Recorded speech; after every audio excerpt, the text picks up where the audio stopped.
fantastic relationship, but just see if the gloves are off when it comes to that race. The outside gates seem to work better here, don't they, which is quite unusual. It is, especially, I mean, gate 3 is the most productive, which is very unusual. You know, gate 2 is the worst. I can kind of understand why, because it's such a short run, because this is a short track, just 276 metres, I think it is. So short runs are the first turn, so off gate 2 you can easily get kind of boxed out. But it is very unusual for gate 3 to be the best gate. Prediction then. Prediction time. No sitting on the fence this time. All right, I'm going to get off the fence. Again, I think Matty Zagar is very good on these indoor ones. You can never rule Greg out. And he's very good here as well, Zagar. He is. I think Freddie Lindgren, and I think you have to see Zmarzlik in there as well. Well, I'll go for I think Zmarzlik will do well. Ty won it last year, but Zmarzlik, Zagar and Lindgren were kind of the standout performers last year. So we will see what happens this time. Here are your commentators, Nigel Pearson and Kelvin Tatum.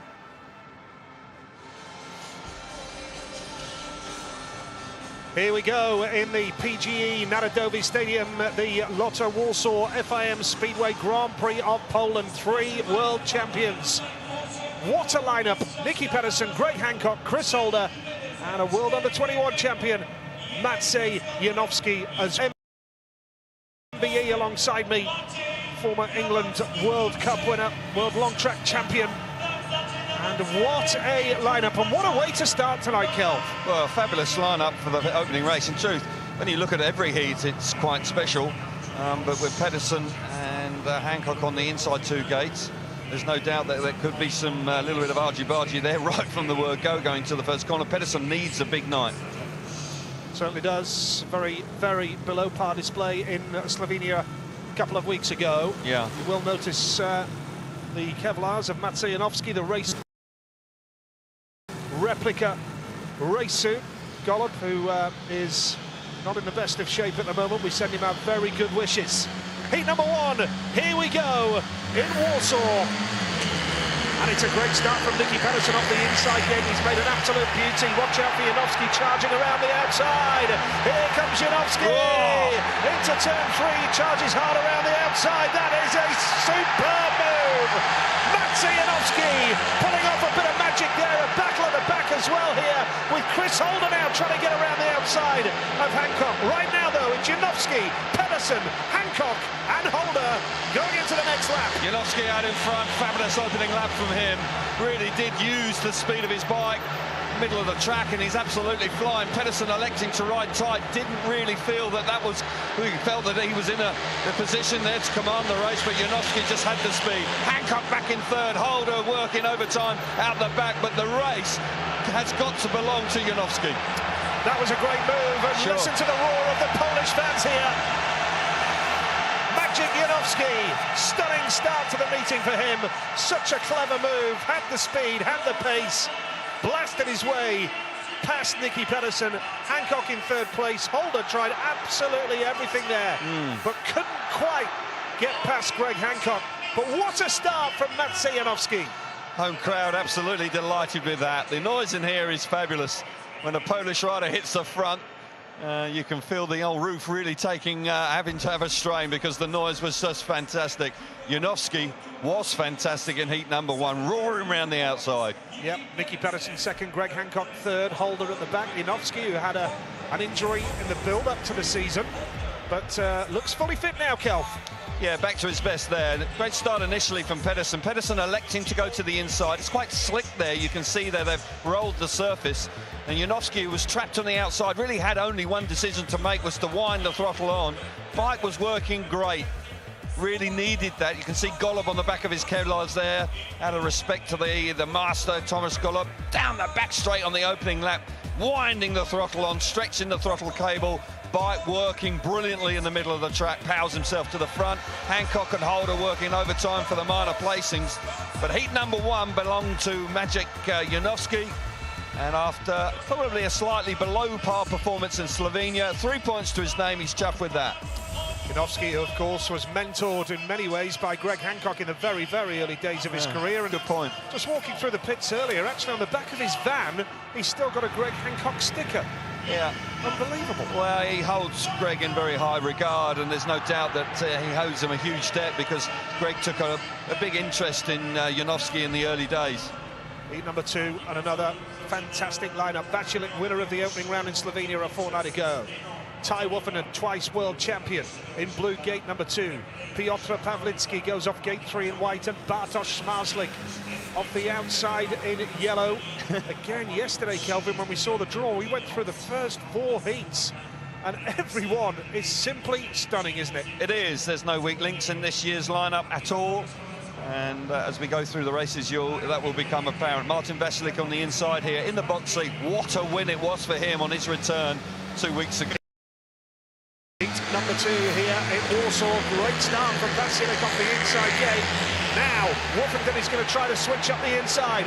Woffinden is going to try and go wide, and watch out for the outside run from Bartosz Zmarzlik. Oh, he's done what Janowski did in the opening race of the night.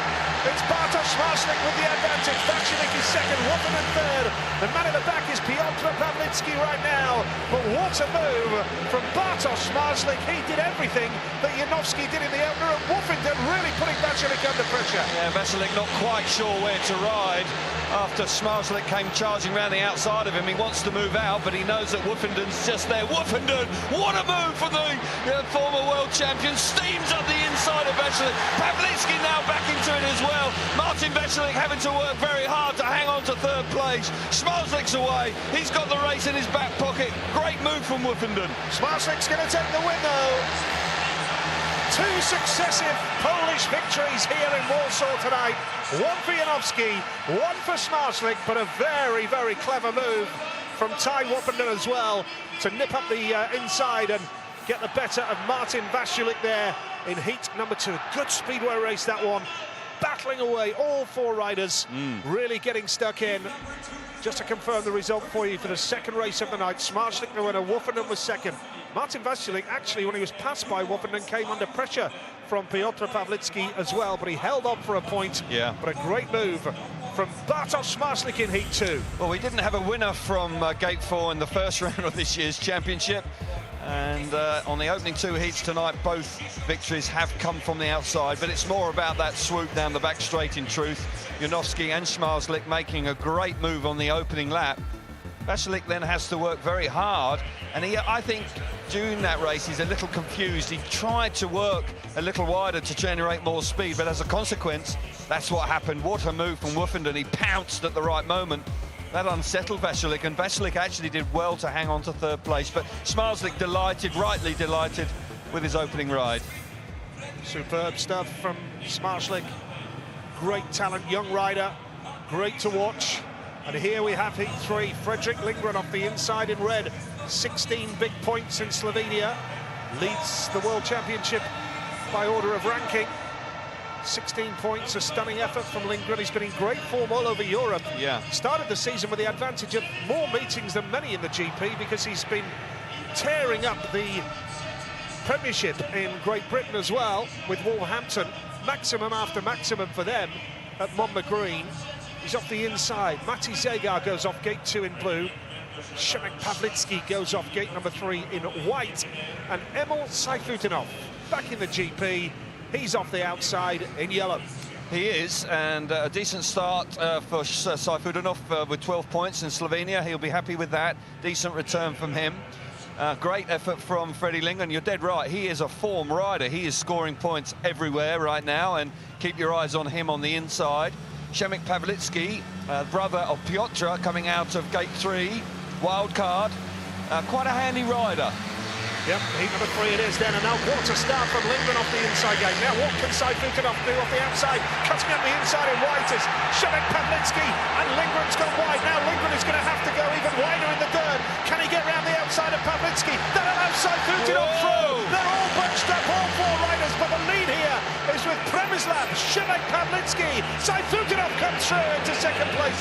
Lindgren's holding third. Now Lindgren charging up the inside. Look how tight this is. What a first corner from Pawlicki. Look at the action behind him. Sayfutinov now running wide. Brilliant effort from Lindgren back up the inside. Fantastic speedway here in heat number 3. Przemek Pawlicki out in front. The wild card hanging on for his life. Here comes Lindgren up the inside. Oh, what a move from the Swedish man. Now Sayfutinov in it as well. Brilliant. Into the final turn. What a ride from Freddie Lindgren. Sayfutinov just holds the second. Third in white, Przemysław Pawlicki. away, and Matty Zagar trails it at the back. But that is the sign of a man bang in form, in the form of his life. It's fast, Freddie Lindgren. Well, quite a good race that. That's all we can say. Well, very good race then. Brilliant stuff. And Freddie Lindgren there, as you rightly say, a man full of confidence, needed to be there because he was in front, he was in third, and then he got back to the front. Fabulous, fabulous speedway. Yep, Lindgren side-footed off, Przemysław Pawlicki, Matty Zagar trailing in at the back, but this man, what can we say? Freddie Lindgren is absolutely flying right now in the form of his career. Yeah, only man on the Swiss-made GTR engine, and certainly it worked very well there. He runs too wide there, and that allows Przemek Pawlicki up the inside. We'll see it again, drops the clutch bang on, bike digs in and drives nicely to the first corner, and he elects to go to the middle of the track. That opens the door, and Pawlicki sees that and rides nicely up the inside. Zagar there in third, and then Sayfutinov moving in. Pawlicki probably can't believe what happened to him here late on in the race. He was out in front, he must have felt he had a good chance of winning the race, but then this happened. Fireworks, big time fireworks, because Pawlicki is under massive pressure. They're coming at him from all angles, and then Freddie Lindgren rode brilliantly up the inside initially of Sayfutinov, and then he does then get the better of Przemek Pawlicki, who's out in front. It really was an extra special speedway race. We're into the last lap here. He leaves the door open there. Very difficult to know where to ride. He's ridden too wide there, and that allows Sayfutinov through as well. Well, pretty decent race that. Great speedway. Heat number 4 is where we're at now. Lindgren with Jonas Kilmacorpi, who recently retired. Bad injury. We wish him all the very best for the future. Here we go. Heat number 4 it is. After this race, every rider will have completed one ride in this Lotto Warsaw FIM Speedway Grand Prix of Poland. Niels Christian Iversen off the inside in red. Patrick Dudek goes off gate 2 in blue. Antonio Lindback gate 3 white. And Jason Doyle, such a wonderful campaign last year, ended by injury, goes off the outside gate in yellow. Well, it's not any easier, is it? You know, every race is tough. Super tough. Iversen is a good track, temporary track rider.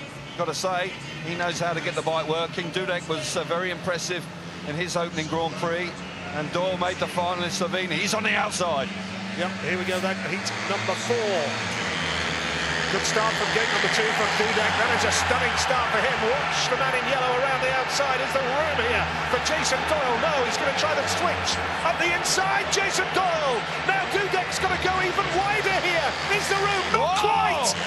Doyle, hard as you like, but he's got the lead here now. Dudek is second, third in white, Lindback. And the man at the back is Niels Christian Iversen. Dudek's wound up, and he's winding on the throttle to try and return the compliment on Jason Doyle. Tough opening lap of Speedway there. Doyle around the outside initially was blocked by Dudek. Dudek then ran wide, and Doyle was able to come up. There was a clash, lap to go here. Not a lot between the front two. Lindback and then Iversen out the back. But Jason Doyle riding high and wide. It's tight, but the Australian should have it.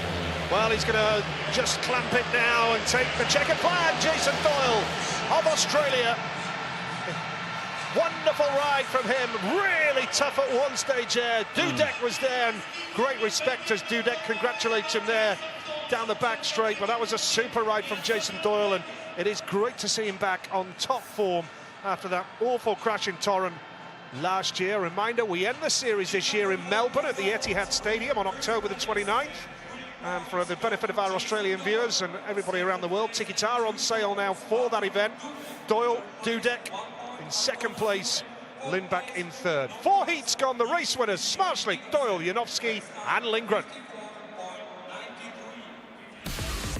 2 out of 4 for the Poles in the opening heats in Warsaw in front of a packed national stadium. We'll take a look back at them in just a few moments.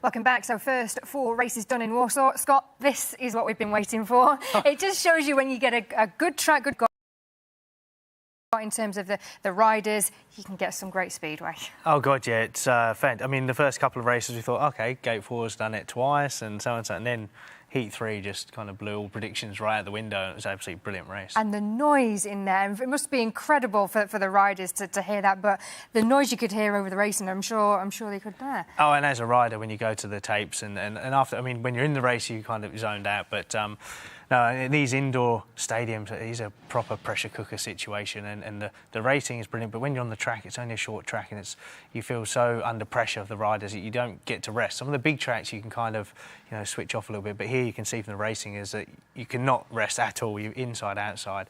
Fantastic. Fantastic racing, fantastic atmosphere, and they're being treated, as I say, to some good racing so far in the opening heats. But Heat 3 particularly was where things started, and well, Freddie Lindgren, Emil, and Pawlicki all doing the job there. Yeah, brilliant. I mean, the inside gate was working. Gate wrong, drifted to where he thought was the right place to be. I mean, you look at his left hand there, working the clutch fantastic. From there on, just lets the bike run. Drifts into the middle of the corner, which you think would be the right thing to do, but Pawlicki there cuts up the inside and you know, puts himself into the lead, and then from there he thought maybe it's settled down, but Freddie wasn't to be denied, and then Emil gets in the mix, and it's just a credit to the track preparation as well, that the riders are chasing the dirt. Pawlicki later on, you think he's aiming correctly, he rides the right line, moves out to the dirt, and then gets passed up the inside, so that's a credit to the material they've put down on this track. And Freddie Lindgren, of course, on the podium last time. He kind of did well at the back end of the last series. I think so. Just banged in those second places, but he's riding with a lot of determination and aggression here up the inside of Pawlicki. Goes on to win the race very, very well. And then Heat 4, we also had a great race, one that you kind of watch for your fingers a little bit at times. And for Jason Doyle, it's not normally a track that he does well at. No, last year wasn't a great GP for him. And I don't know why, because we know just what a class rider Jason is. Jason Doyle here is on the outside gate in the yellow. Makes a decent gate, but I mean, Dudek there makes a fabulous start of gate 2, which hasn't been working.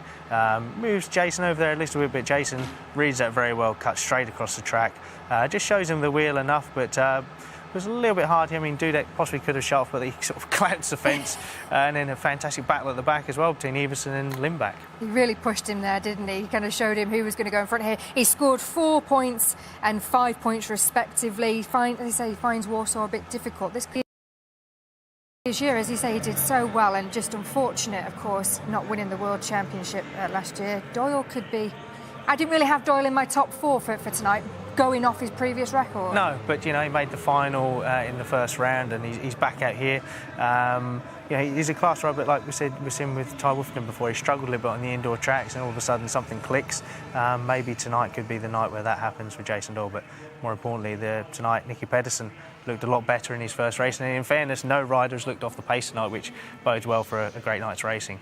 As you say, Jason Doyle going off the inside. We've said that the outside gates work better, but we've had two off the inside and 2 off the outside, so who knows? Yeah, now there's been a track prep, the dirt will have been pulled back, so that could do Jason a favour. Let's go back to track then. Here's Nigel and Kelvin.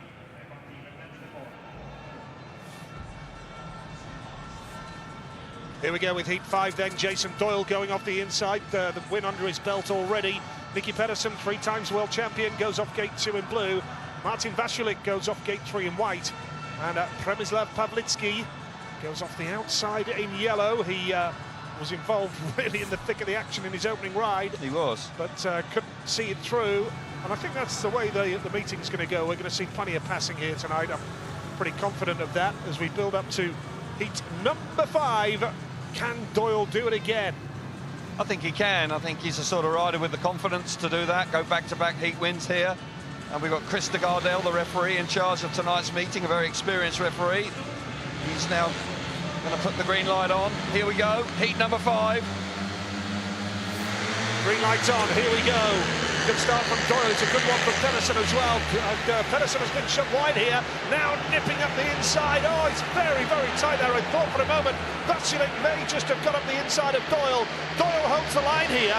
Vacilik is second. Third in blue is Pedersen. The man at the back is Pavlitsky. That's Przemysław Pavlitsky. But Doyle is well and truly on it tonight. Indeed he is. Fabulous first corner from him. Tough first corner when he shoved Nicky Pedersen wide. They were neck and neck as they entered the corner, and Doyle just charged in there, and that confidence oozing from every pore, and he's charging away out in front. Vacilik hustled himself into second place, and he's steady there.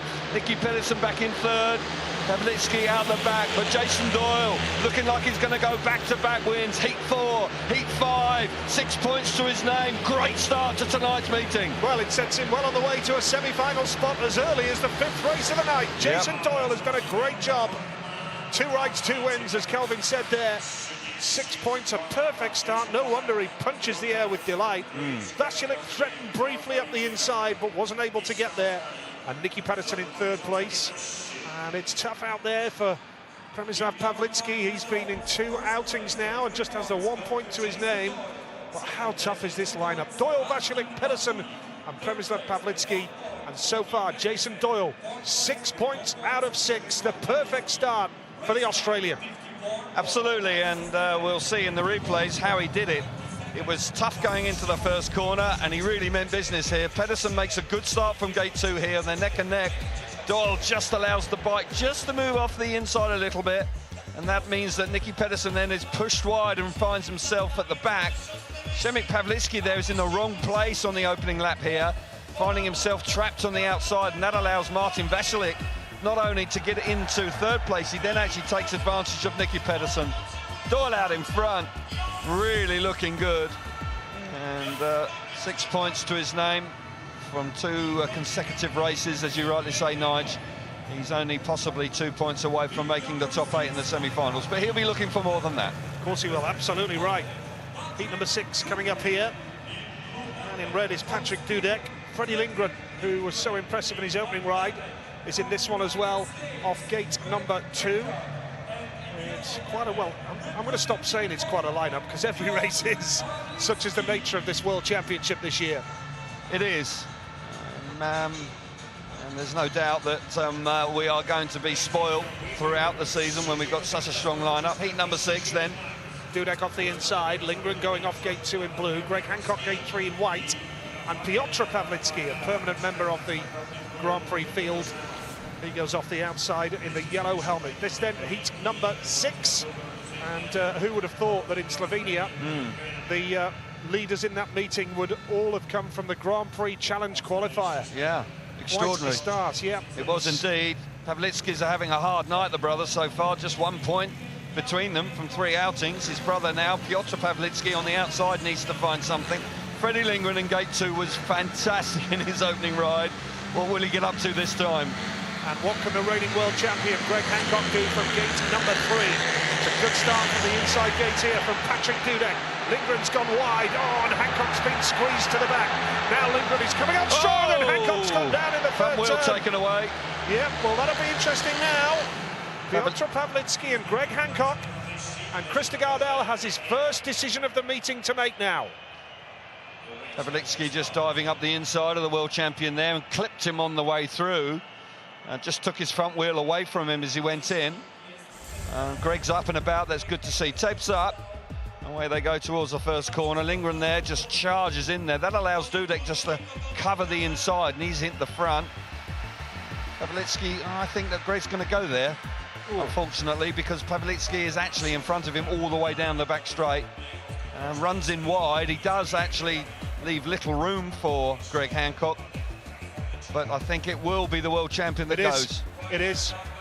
Greg Hancock is excluded by referee Krista Gardell, which means that the reigning world champion opens tonight with 1 point from 2 rides. Most importantly is that he's up and about, as you made the point there. That's good to see. But Greg Hancock excluded, and quite clearly disagreeing with the referee's decision. Yeah, he'll feel that his front wheel was taken away from him, and Pavlitsky was the reason he felt he came off, and in truth that is how it is. But unfortunately for Greg, the Polish rider was in front of him down the back straight, so the referee will deem that he has the right to choose where he goes on the track, and as a consequence, Greg really had nowhere to go, in truth, and just one of those frustrating situations. A racing incident, no malice in it, but frustration for the world champion. A tough start for tonight's meeting, no doubt about that. Yeah, Greg, you don't see that very often with Greg, but he is going to have a word with Amy now. Amy. Greg, really unfortunate there. You have been excluded. What happened? It looks like you just ran out of room. Yeah, we had a little small contact there, and as I was just trying to recover from it, you know, I couldn't get my foot back into place in time and went down, but, you know, it was contact, and the referee made the decision. What can I say? This is racing. We'll see you out there later on. Thank you. You got it. Yeah, tough one for Greg. You know, he's been very diplomatic there, I must say, but he will be frustrated. But, you know, he's now got to refocus. He's got 3 more opportunities this evening to build on his solitary point. And we have seen him bounce back after, you know, disappointing rides. So, you know, you could see Greg going win, win, win and comfortably getting through to the semi-finals. But he is under pressure now. He's got to really focus on his remaining rides. He was professional and diplomatic in that interview with Amy, but you could see, with the words that he was coming out with and his reaction at the end there, you could see that he is not happy with that decision at all. No, absolutely right. And I don't think anybody would. You'd feel aggrieved because effectively it was the rear wheel of, or the dirt deflector of Pawlicki just clipping the front wheel, and he was running out of room. But Pawlicki did have an edge on him down that back straight, and it's just one of those unfortunate decisions. But here we are, 2 minutes is on. Freddie Lindgren making his way back out. What an opening ride it was for him. That really was fantastic. There's 777. That was Piotr Pawlicki. Sorry, Nigel. Yeah. I've got to say as well, Kel, that when that incident occurred with Hancock, Dudek in a good position, but Lindgren was closing the gap. He was getting closer to it. Oh, yeah, he's got real speed, genuine speed, and as a consequence, he's been scoring lots and lots of points. Riders now emerging back out on track. It won't be long before they're back up at tapes and we get the rerun underway. But, yeah, you can't dismiss. When you've got a rider, you know, there are periods of time in your racing career where you just can do no wrong, and you've got that tremendous, clear train of thought.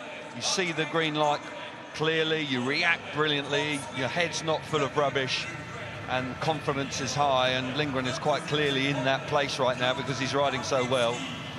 And Dudek is fast, though. You know, Dudek is no easy customer. Szapelski there, Pavel Szapelski, who rides for Toron. He's one of the track reserves. Be interesting to see if he has an opportunity this evening. But that man there, what a ride it was for him in Heat 3. He's now coming out in Heat 6. Can he go back-to-back like Jason Doyle? Well, he's got one less opponent to worry about now. It's Dudek off the inside, Lindgren off 2.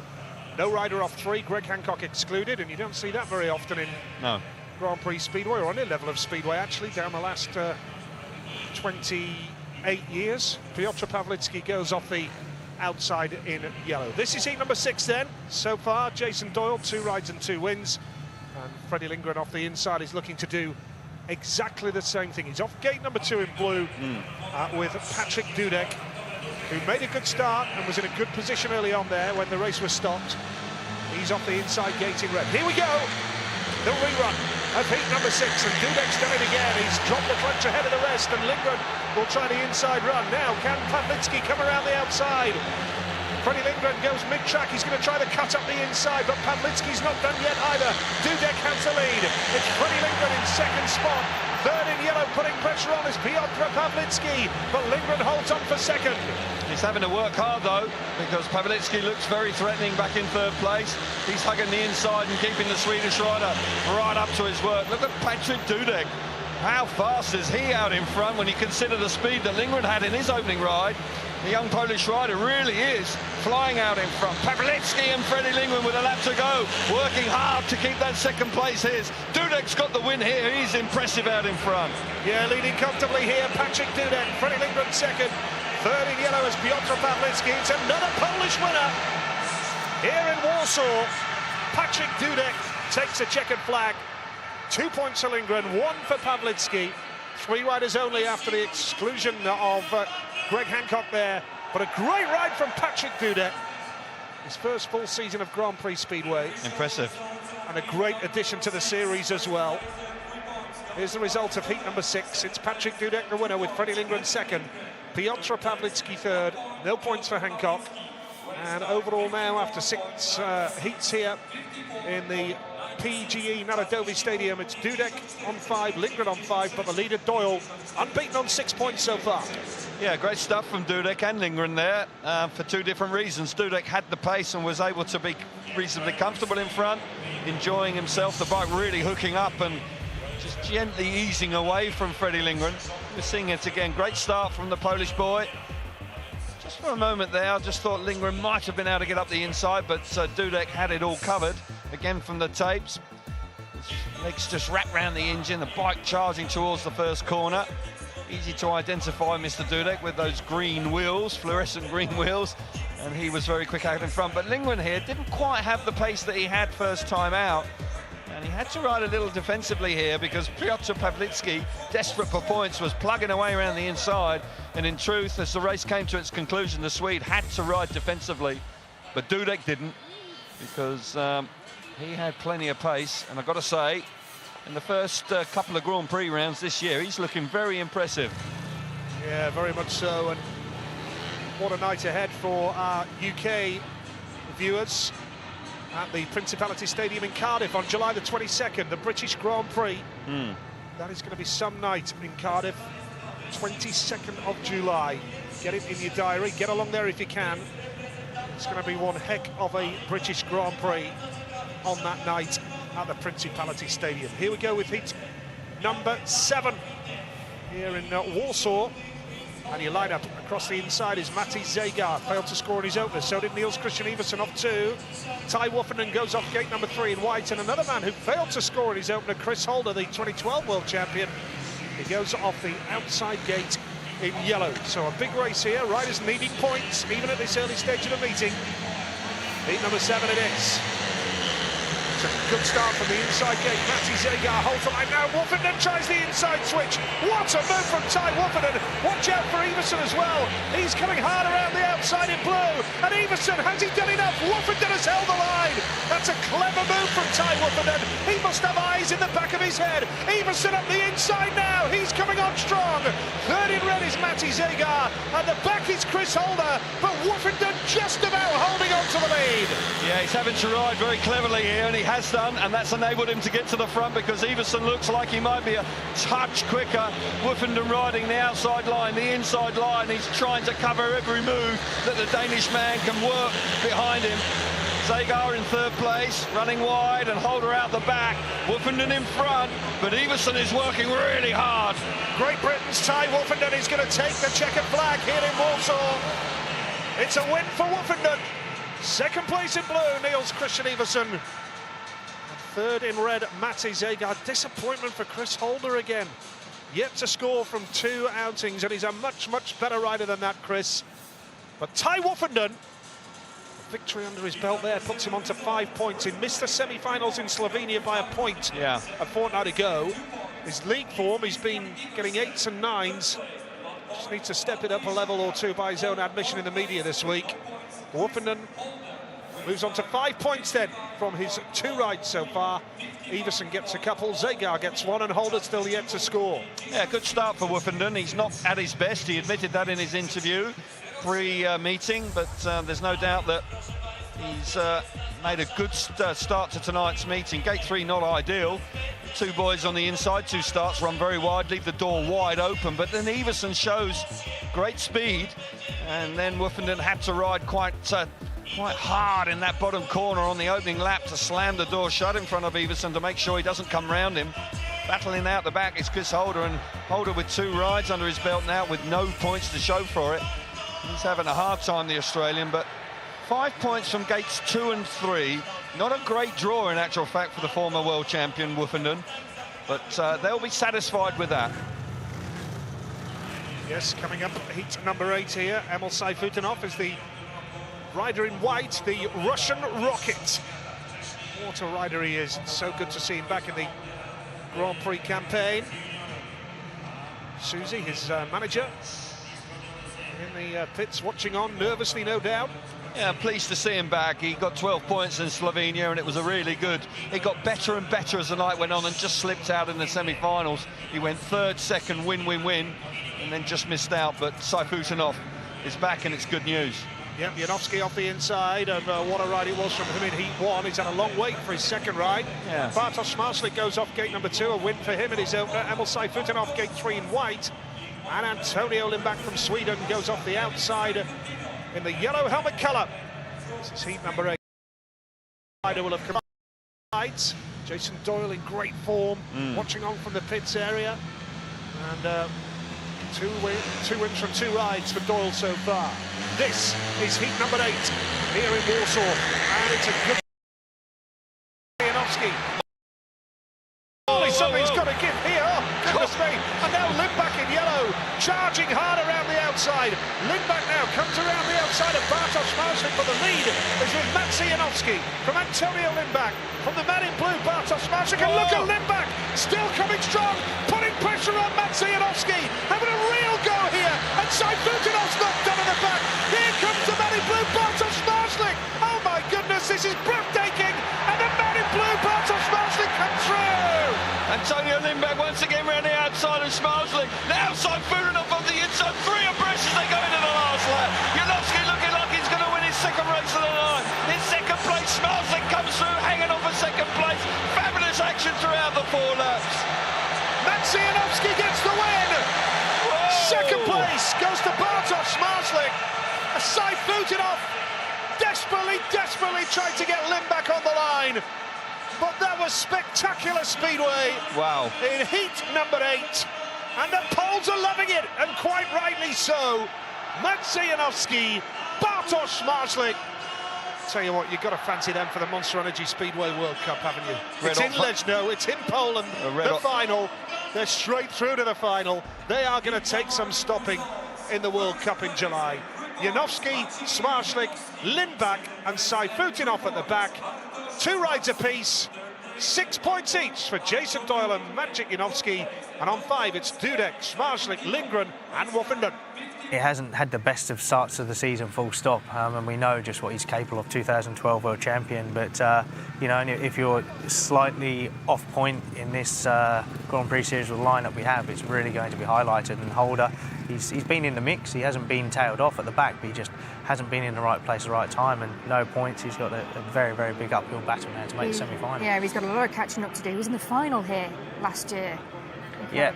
It is unbelievable, and Zagar is in. You know, he was off the inside gate last time out, tried to move Everson out and end up sort of hanging himself out on the line, so to speak. It's really tough out there. Fantastic track. The racing's brilliant, and like I say, from a rider's perspective, it's really hard to settle. Pavlicki there, changing bikes, obviously not happy with the way that reacted. Heat number 11 is one that we've highlighted as well, with 3 poles in there. I'm looking forward to that one. But heat number 9 coming up for you now. Let's get back to Warsaw.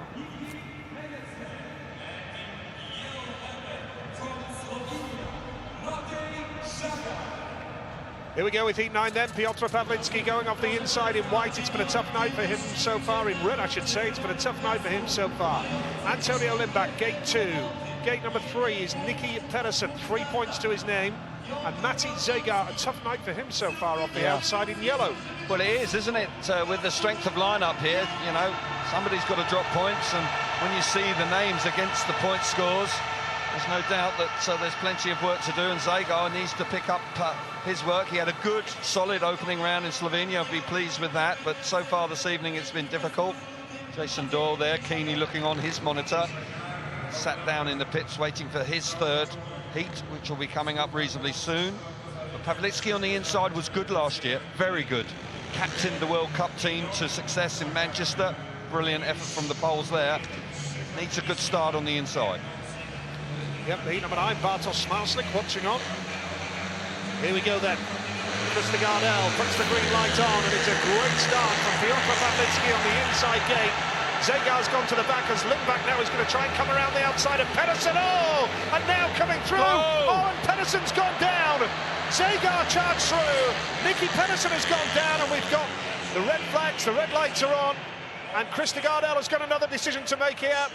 And Pedersen's still down by the air fence. Not an easy decision to make, this one, though.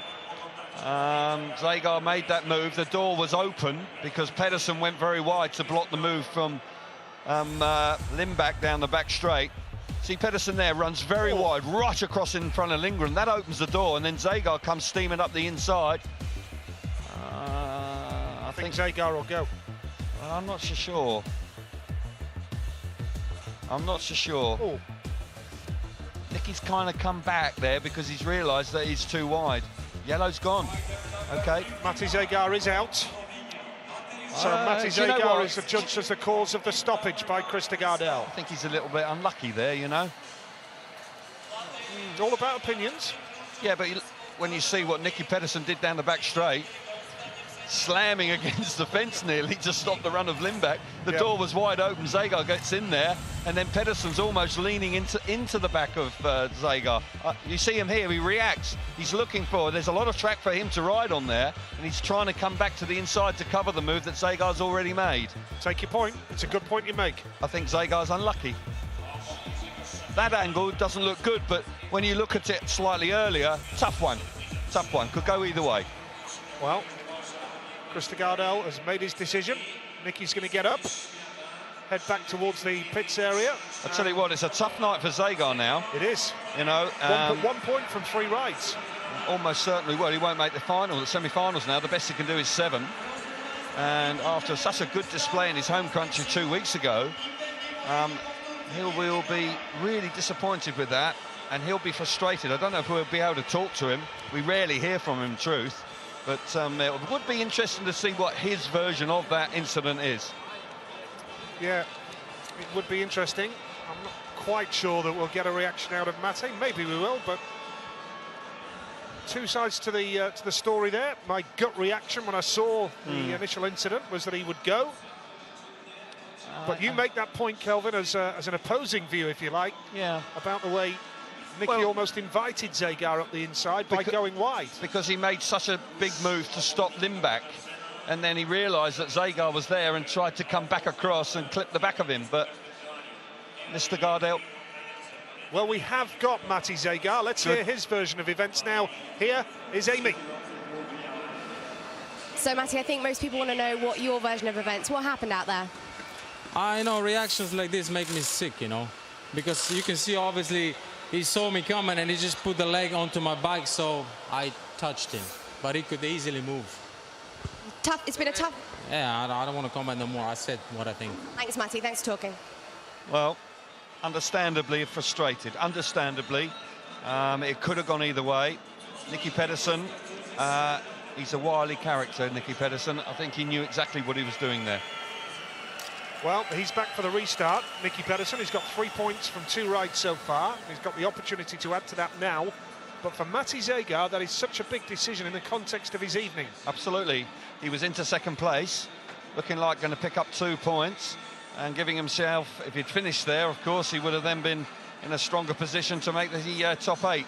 Now, all of a sudden, probably can't. 12 rounds of the World Championship this year. We move on to Daugavpils in Latvia in a fortnight's time. The British Grand Prix is at the Principality Stadium in Cardiff on the 22nd of July, and then it all wraps up in Melbourne on the 29th of October. 12 rounds of the World Championship. We have the Monster Energy FIM Speedway World Cup starting at Kings Lynn's Adrian Flux Arena on the 1st of July. Saturday the 1st of July is event 1.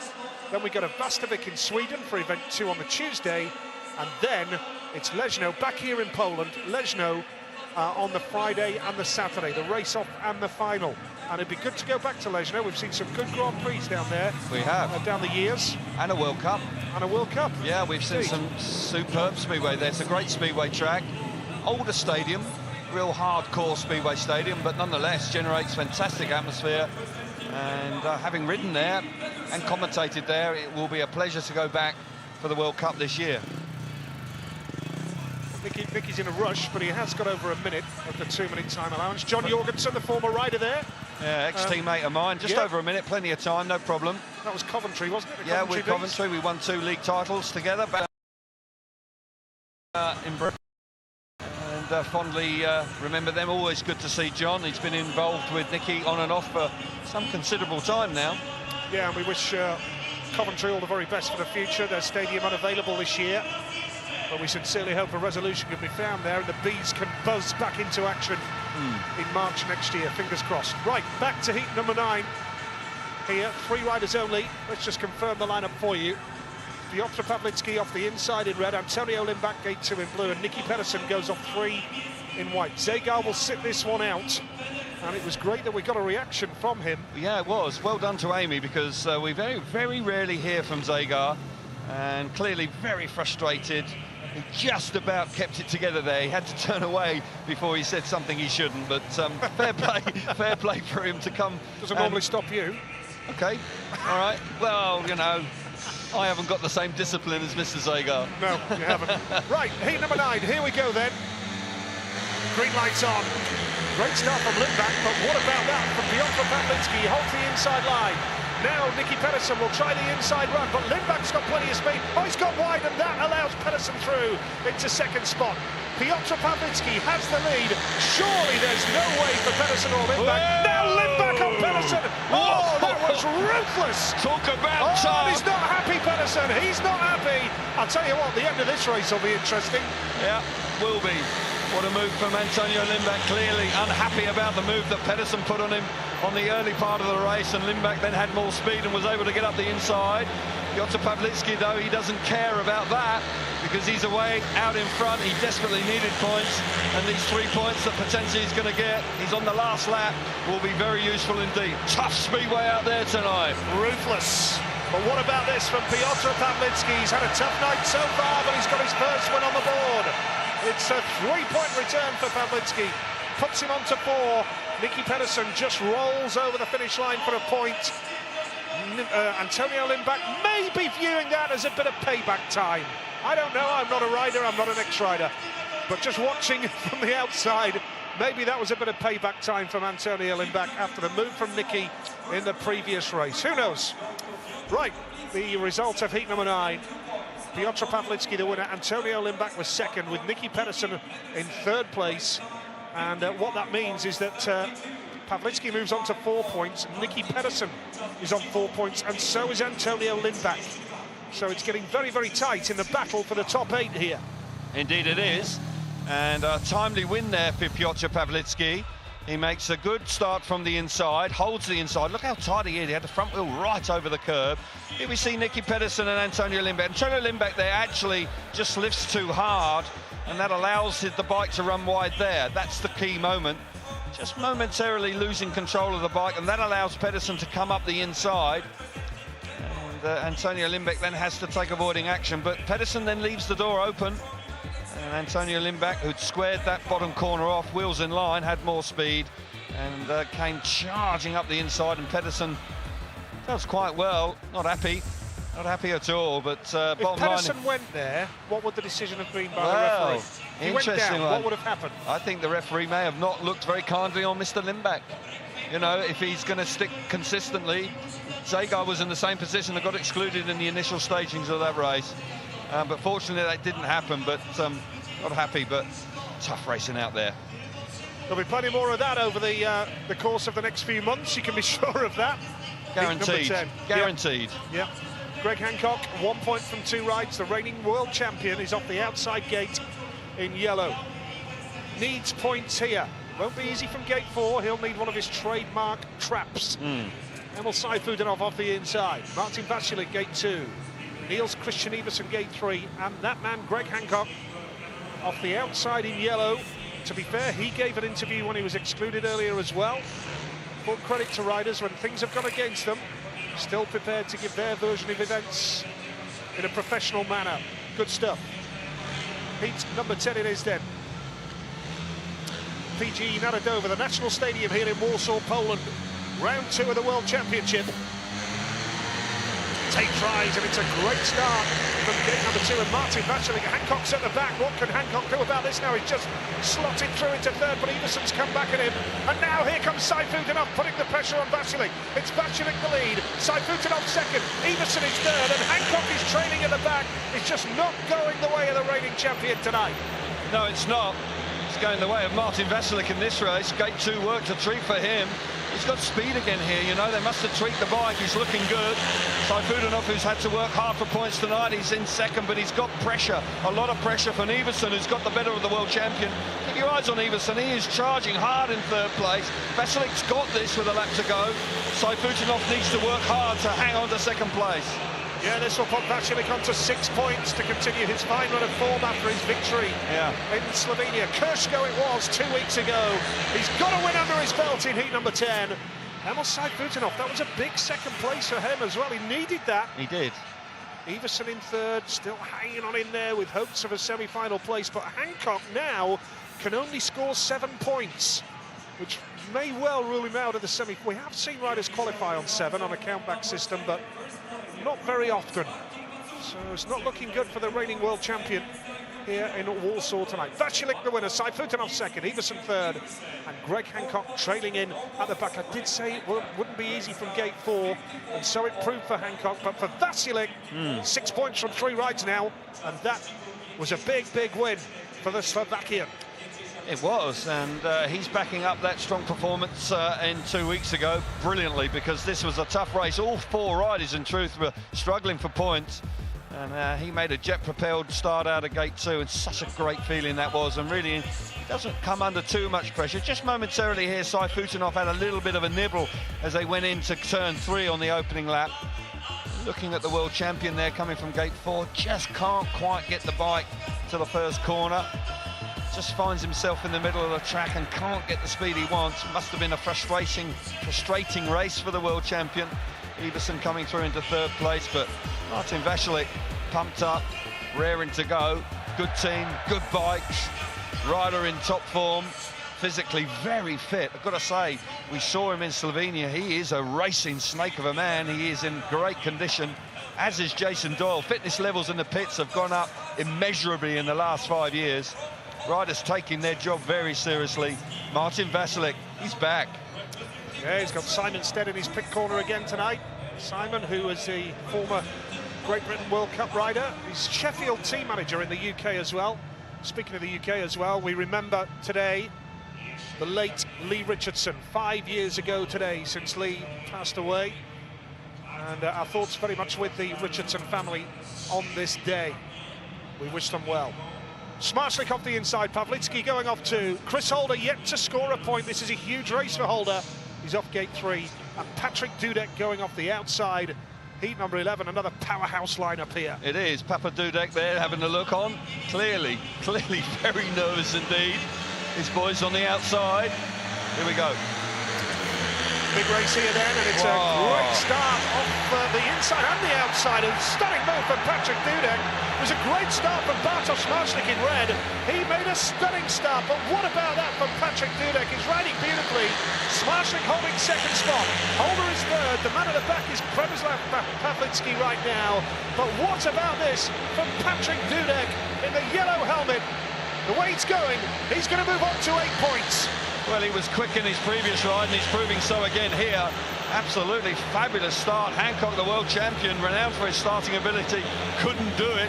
Dudek did, and he's out in front. He's comfortable. Smarslik having to work hard to keep Holder back in third, and Przemysław Pawlicki, who's been in good form this season so far, is finding it tough. Look at Dudek go, Nigel. Yeah, super ride from Patrick Dudek. Crowd go wild here in Warsaw, because that was superb. All the hard work done in the very early stages there. Smarslik made a good start. My commentary at the start of the race, great start from the inside and from the outside as well. Red and yellow, and Dudek just smoothly breezed around the outside and made it look so simple. He's a fair old talent, this boy. He is. 8 points out of a possible 9. Brilliant ride once again from Dudek. Genuine pace when he hits the front, just pulls away. Dudek, Smarslik, Holder, Pawlicki. 2 world champions only on a point from 3 rides. Greg Hancock and Chris Holder. Look at this, Dudek on top with 8, Smarslik 7 points from 3 rides. But we have the unbeaten boys coming up, Doyle and Janowski in heat number 12. Add in Woofenden and Lindgren, and we have a stunning heat 12 lineup to come. Well, that could easily be the final. What a ride this was from Dudek. Dudek really does get the bike to work. He's such a small, slight man. And the bike absolutely flying to the first corner. He doesn't look that comfortable when he goes to the first corner, but it clearly works very well for him. Smarslik working hard in second place. A solid 2 points for him. Patrick Dudek, disappointment once again for Chris Holder, finding points extremely difficult to come by, having to work hard just to get third place. There's the dad. He'll be happy with that. He'll be delighted to see his boy riding so well. Full-time Grand Prix rider now, coming through the Grand Prix Challenge last year into the Grand Prix, 24 years of age. He looks very accomplished. I'll tell you what, he's not the only Polish young conveyor riders over here who are showing great signs going forward. Interesting point that they had an under-21 meeting here held on Tuesday, and talking to the organisers, they said there looked very little difference between the Grand Prix boys. Doyle and Janowski unbeaten, Lindgren and Woffenden on 5. What a lineup for heat number 12. You said that before tonight, and you will say it again, I'm said sure. I wouldn't say it anymore. But you couldn't resist. Have I said it 12 times? You may have done. You may just have done. Fabulous lineup here for heat number 12. Riders in top form, 2 unbeaten riders on the inside 2 gates. Freddie Lindgren, well, he's been riding fantastic. Lindgren and Woffenden, of course, have been teammates in the UK, and Woffenden was very impressive last time. Something's got to give.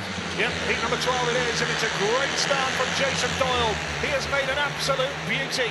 Lindgren goes wide, Woffenden charging hard now. Now Lindgren up the inside! Where has he found that from? That is a great ride from Freddie Lindgren. Doyle's going to come back for more! Doyle up the inside! Lindgren still going strong. Woffenden's back in the mix. What a race in heat number 12! Fabulous move from Lindgren to get the better of the Australian, but he read it brilliantly. Doyle in the front. Lindgren now back to the front. Doyle's going to come back up the inside. Repays the compliment. Now Lindgren's up the inside. Fantastic speedway. Doyle winding it on once again round the inside. Woffenden's in third. Just over a lap to go. Lindgren lifts. That allows Doyle back to the inside. Wonderful, wonderful speedway. It's the edge of your seat here, and Doyle now, outside run. Can Doyle get him on the line? To the line we go! Lindgren hangs on. Whoa! Sensational speedway. Speedway out of the top draw. Doesn't get much better than that. 4 riders on the night. Doyle away from the tapes initially. Calm down, Kelvin. Calm down. We're only at heat 12. Goodness me. Fabulous. Look at this here. This is down to the finish line now. I think Lindgren has just held on here. He does, yeah. Yep. Just about held on. So Lindgren the winner. Doyle was second. Did anybody keep a note of how many times they've passed each other? 4, I think. 4. Yeah, okay, all right. I'll take your word for it. It's a guess. So you didn't keep a note then? No, Lindgren, just a Doyle, guess. Woffenden, Janowski. Quite a race, heat number 12, and after 3 rides apiece, it's Doyle, Lindgren on 8 points. And you've got Smarslik on 7 points. 12 heats gone, heat 13 after a grading break. Here we go with heat 13. Ty Woffenden of Great Britain off the inside. Emil Sayfutinov from Russia, gate 2. Patrick Dudek from Poland off gate number 3. Roared on by the Polish fans here. And Nicky Pedersen outside in yellow. It's going to be tough for him from that outside gate here. It is indeed. And Nicky has been in the thick of the action throughout the night. And he's going to have to find some speed here because he's got some hard charges on the inside of him. Sayfutinov, Woffenden. Certainly those two are going to have a real good battle going to the first corner, and young Mr. Dudek is in sparkling form tonight. He's got genuine speed, and if he hits the front, I think he'll be a hard man to peg back. Once again, we've said this once or twice, well certainly you have, this is a decent lineup. Well, it is. 13. No doubt Pedersen off the outside will be acutely aware of the importance to make the start here. Yeah. We know that gate 4 can work when the boys around the outside can do the wide run, and Jason Doyle made that point in the interview. Here we go, heat number 13.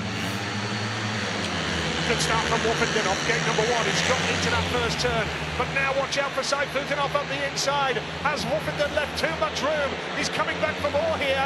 Sayfutinov has the lead. Woffenden blasts blasting around the outside. Oh, Woffenden just gets there. Great ride from the Great Britain man. Sayfutinov is second, third is Pedersen, and the man in white, Patrick Dudek, is at the back. But I tell you what, I thought Woffenden left a little bit too much room there, but he's just about held on. Well, Woffenden won here. Of a sudden, quick, he's enjoying that outside run, really running hard. Sayfutinov is now following him, but he won't catch him. A lap to go. Nicky Pedersen hanging on the third place. Patrick Dudek a little bit out of shape. He's off. Oh my goodness, he's gone in hard there. Red lights have got to come on, surely. Yeah, the red lights are not on. The race has now been completed. The referee there, Krista Gardell, allowed the race to finish and then put the red lights on the moment Woffenden crossed the finish line.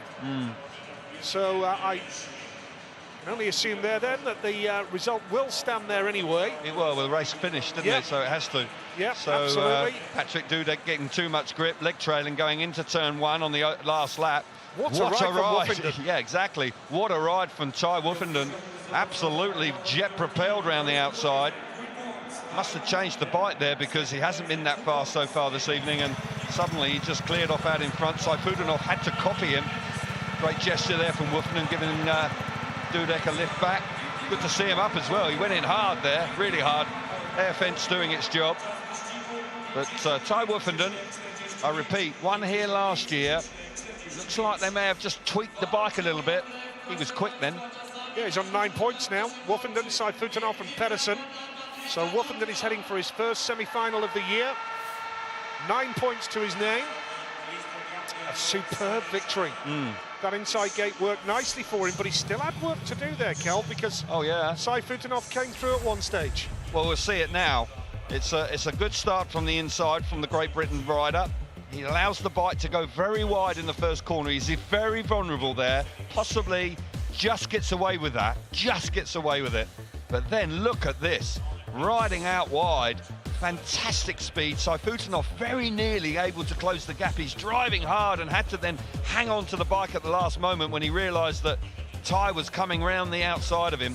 Dudek then far too much grip, lets go just in the nick of time there and disappears. You see the leg at the back, he's a little bit lazy on the bike there with his bum sat in the seat and his leg back, and he just didn't have the strength to hang on the bike. But that's a decent return for Woffenden, and he will have enjoyed that. He genuinely would have enjoyed that. The bike was flying.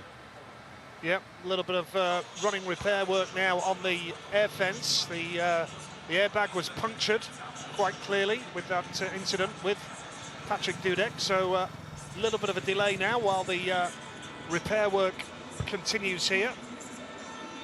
And good to see Patrick Dudek up and about. That's the most important thing. And we've got 7 races remaining of the 20 qualifying heats here. It's going to get very tense, you feel. Oh, crikey, yes. It's so competitive, and everybody's taking points off everybody. You know, Dudek had 8, and then he fails to score there. He didn't see that coming, in truth. Sayfutinov's working hard, having to work very hard. I believe he's got 6 points to his name. He's had a last. So going into his last ride, he's going to lead at least. He needs a win, really, because you know what it's like. You could be on 8. Without a win, you can miss out. So a race win for him could be. He's got gate 2 in heat 19. He's got the small matter of Jason Doyle to deal with. Now let's hear from Patrick Dudek, find out how he is after that crash. He's with Amy. Patrick, unfortunately we saw you involved there in a rather nasty crash. I think first things first, how are you feeling? Are you okay?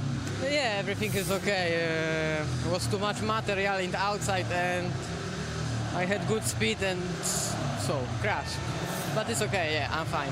Before the crash, though, you were running really well this evening. You must be enjoying it out there so much. Obviously, it was only a year ago you were here as a wildcard. How does it feel to be out there riding as a fully fledged Grand Prix rider? It's normal, yeah. Yeah, I win the first hit, so it's good. But now I had crash and I need a little bit change on the bike, so I think it will be better in the next hit. And cheers for fans. Thank you so much. Seems quite a shy guy, but he speaks better English than I realised. He is quite an understated character. There's still work going on the air fence. The bike went in really hard there and it punctured one of the bags, so they've got to replace it.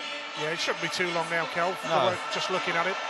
going into place quite nicely now. Phil Morris, the Speedway Grand Prix race director, looking at the repair work going on there, so shouldn't be too long, and we'll be back on with the action here in the PGE Narodowy here in Warsaw. It's been a good night at Speedway so far, as you can hear.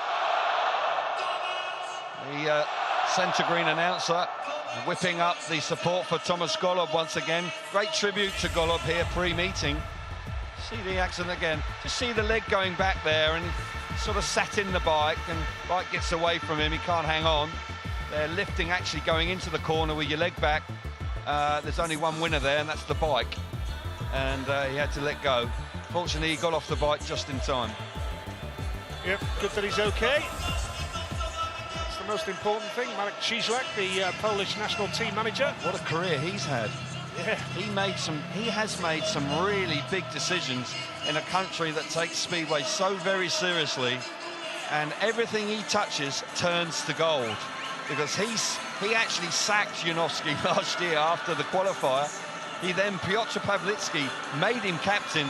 They went to Manchester and won the World Cup. I mean, it was a massive decision, bearing in mind that Janowski was the captain of the Polish side, so he was the one that dropped Tomasz Golob as well. So he's a brave man, but he's a very successful one. Well, he's got an embarrassment of riches, really, when you look at the Polish helps. team. It does help, yeah. He has, and it'll be interesting to see what team he picks in July, because a reminder, we will only see Poland once in the World Cup, and that is in the final. The host nation goes straight through to the final, and Poland are straight through to Leszno in July. It'd be interesting, as we say, to see what lineup that Marek Cieślak goes for on that occasion. Not going to be easy.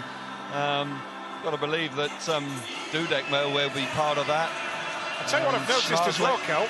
Jarek Hampel is scoring points in league racing. Yeah, I was just coming, you took the words out of my mouth, because Jarek Hampel, quite clearly now back to full fitness, scored lots of points in the Swedish league this week, and has been riding well in Poland as well. So that's a subtle reminder to the Marek Cieślak, and the rider, of course, a former world number 2, a former World Cup winner on more than one occasion. So very handy rider to be lurking around with all that experience. Yeah, the air French repairs look as though they're about done and dusted. The sponsors' logos have been put back in place, and it looks like any time now the race director will make the call for a 2-minute time allowance, and hopefully we'll be back underway with the action very shortly indeed. Here we go. Riders coming out then, and what a lineup here with... oh, I've said it again, haven't I? I've said it again. Greg Hancock on a new bike there. It is a good lineup, Nigel, I do agree with you. But Greg's just done a practice start on a different bike.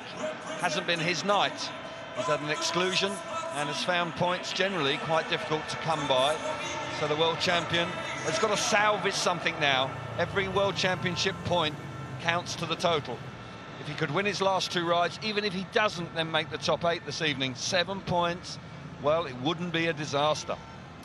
Yeah, and Greg Hancock's eldest son showing signs of a passion for speedway riding.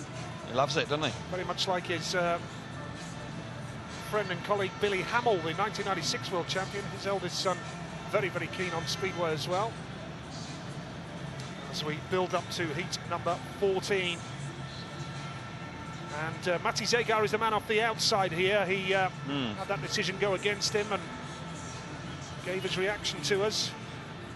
With 14 it is. Zegar's had a disappointing night, just 1 point from 3 outings. That exclusion last time really has poured salt in the wound for him. Is the lineup. Yep, Hancock off the inside, just for 1 point to his name. Haven't said that very often after 3 races in a Grand Prix.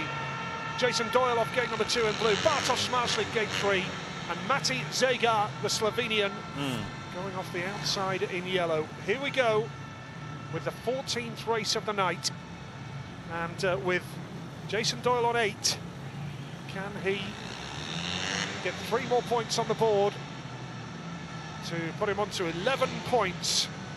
Not far off a semi-final spot as it is. Jason Doyle back to his best and really good to see. So heat number 14. Can Hancock get there from the inside gate? He's made a good start, Greg Hancock. Doyle is going to go wide now, up the inside. Here comes Bartosz Szmartlik. Oh, what a move! And Hancock has to get off the gas. Doyle comes through as well. Doyle challenging hard on Szmartlik.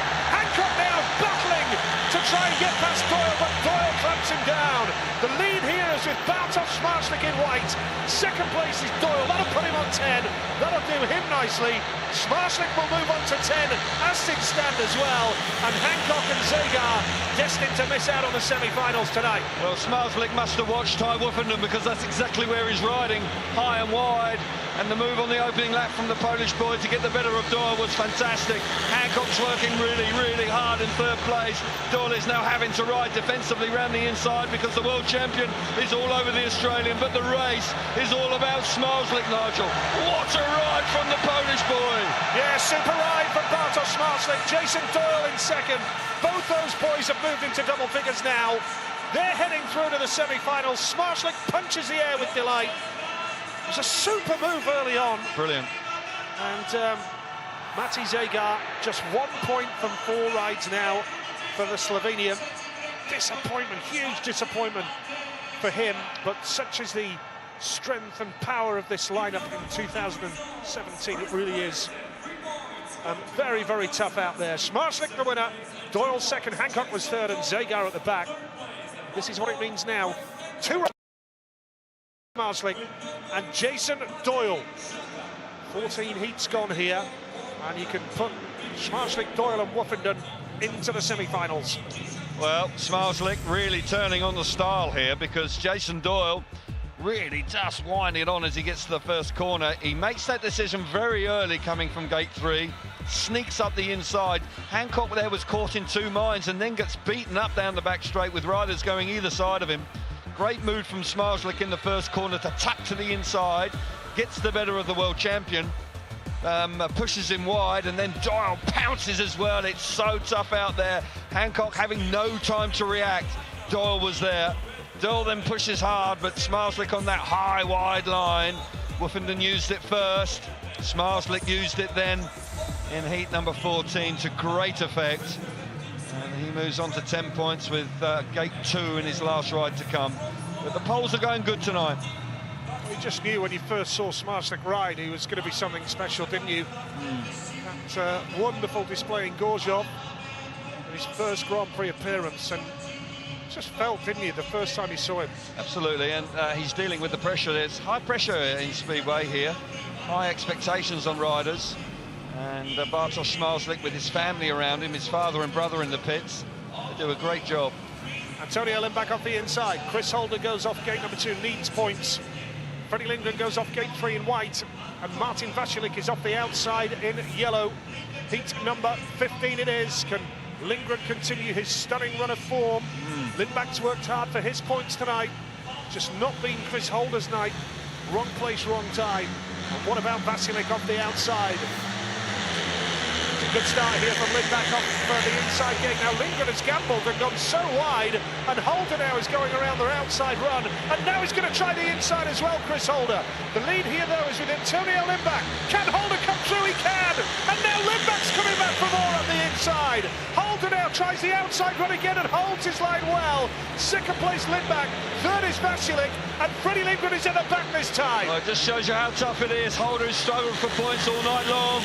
He's out in front, but Antonio Lindback is pushing hard in second place. Lindgren went so wide in the first corner, really has made it hard for himself to make an impact, but there's still time left. Vasilik under pressure from the Swede. Whoa, it's tight going into the last lap. Lindgren through to third place. Holder out in front. Vasilik hits the deck. Yep, he's gone down, but I'm sure the referee will wait for the red light until the checkered flag now, and the red light's on straight away. So that suggests very much that Vasilik, who doesn't look too happy. Not so sure that's wise, you know. Not so sure that's wise. Leaving a rider just laying on the track with no red light on, unusual. I understand what the referee's trying to do. He's trying to get the 4 laps completed, but and doesn't want to rerun, because they have to rerun them, or do they? I think they may have changed that now, but in truth, Morris, the race director, having a word with him, but he was prone under the bike there with riders coming round after completing the race. But Holder suddenly finds something and wins the race. Good ride from Chris Holder. He needed that, the Australian. Antonio Lindback second, Freddie Lindgren third. As I suspected, the finishing order at the time of going over the checkered flag, and the red lights went on as a warning about a fallen rider there. And that meant that the result was as it was at the checkered flag, with no alterations, no exclusions. And it's a big 3 points for Chris Holder. Needed that big time, even though he won't make the semi-finals. Well, that's a good ride. Exactly, he's salvaging something from the evening. Antonio Lindback initially is out in front after a really good start from the inside. This time Freddie Lindgren from gate number 3 finds life very difficult. See how wide he is there in the first corner. Gives the opposition quite a head start. Comes charging into the bottom corner, overlocks and finds it really difficult. He does get into third place. And then Martin Vasilik just runs out of room there and slips off. And Chris Holder, all credit to the Australian, he worked hard here, has had a disappointing evening, but he's out in front and picks up 3 points. Bit of argy-bargy there, it's just tough racing out there. And unfortunately for Martin Vasilik, he finds himself in the wrong place at the wrong time. But Holder, 4 points. He wins the race, but not enough. Well, that's a measure of what he can do, Chris Holder. He's just not been doing it often enough this year. He's had it tough wherever he's ridden, but we know that he is a class rider. Oh yeah, he's world number 4, and he had a very solid season in the Grand Prix in 2016. Won in great style, in fine style, in the Etihad in Melbourne at the end of 2016. At the beginning of this year, he's had some changes. He's moved clubs in the UK. He rides for the King's Lynn Stars. Torren he rides for in Poland, and they haven't won a league match so far this season, so just hasn't had a decent start. Just waiting for the riders to be pushed off. Slight delay. Phil Morris, the race director, athletically charging towards the pit gate to allow the pit gate to open, and we'll be on and running. Quite impressive that. Soon. Yeah. We've got a lot of bikes on the track here. We've got 4 riders and about 8 bikes. Riders clearly not happy with or going to make some last-second decisions. Certainly the Pawlicki boys go head-to-head here. And they're on, certainly one of them's on new equipment, that's for sure. Yeah, Heat 16, and an important race for all the riders. Przemysław Pawlicki against his brother Piotr. It's the first time in 12 years since we've seen 2 brothers at the start line in a Grand Prix. That was the Drimmels. Yeah. Who else have we seen? Brothers, we've seen the Carlsons, haven't we? Peter and Michael in a Grand Prix together. Yeah, that would have been a long time ago, wouldn't it? Yeah. That would have been probably, may have even been in the 90s, but yes. Certainly some time ago. But good question for a Speedway quiz, really, isn't it? Absolutely, brilliant one. But the 2 Pawlicki riders, boys, on the inside 2 gates. Interesting to see how they go, and Janowski needs to bounce back. Yeah, so heat number 16 coming up here. Przemek Pawlicki off the inside in red. Piotr Pawlicki goes off gate 2 in blue. Magic Janowski, gate 3 white, still needs points, still got a job to do here. Yeah. And Niels Christian Iversen outside in yellow. He can still get to the semi-finals because he's still got 2 heats to go. Exactly, and he's a sort of rider that can do it. We've seen him literally salvage meetings from nowhere, Niels Christian Iversen, and there's no doubt that he has the ability and the character to dig in and find something special. Janowski failed to score last time, so he needs to bounce back. But gate 3 has been quite tough. Yep, heat 16. Here we go. Przemysław Pawlicki, oh, he's just clashed with his brother. Yeah, now, will that be an unsatisfactory start and all 4 back? Yeah, but Piotr Pawlicki there was just completely out of control. Swerving from side to side. He was snaking all the way to the first corner and just basically ran into the side of his brother. I think he'll, well, be interesting to see what Gardell does here. See, he comes across there, does a big snake and runs in the side of him. I think he, well, quite likely he could be excluded for that. I don't see a reason why he should be allowed back, really. I'd agree with you there. The blue light is on. The blue light is on. So it's tough, but he loses control of the bike on the way to the first corner. And unfortunately for him, he didn't get a lot of time to try that bike that he changed. Well, it could be costly, Kel. 4 points from 4 rides for Piotr Pawlicki. Absolutely. And even if he wins his last ride, he's going to find it difficult to make the top 8. Just getting a little bit overexcited there. Whistles from the crowd, they don't like it. He's a favourite, of course. He's quite a personality, Piotr. He's very different from Zmarzlik, who's quite calm and collected, whereas Piotr Pawlicki at times can be quite animated and quite a passionate sort of wears his heart on his sleeve character. But there, it was just unfortunate for him. He just got that big snake about 20 metres away from the tapes and just clouted the side of his brother. Yep, unlucky, but I think it's the right decision for what it's worth. Yeah, it is. Sled in Slovenia, nobody really cares what I think. But it is the right decision. You're the expert, Kelv. That's the right call, and I think, you know, we highlighted that straight away. Of course, frustration, but you can see he's resigned to it. He's not jumping up and down saying it's the wrong call. I think he's resigned to the fact that it was pilot error. So, 3 riders only for the restart of heat number 16. Przemysław Pawlicki, Mats Janowski and Niels Christian Iversen, who now has got one less opponent to worry about. Niels, the Dane, who will go off gate number 4, and a win would really give him a chance of a shot at the semi-finals. He's out again in heat 17 after the track grading. And when you talk about Niels Christian Iversen, he is a remarkable character, because last year he won Cardiff from nowhere.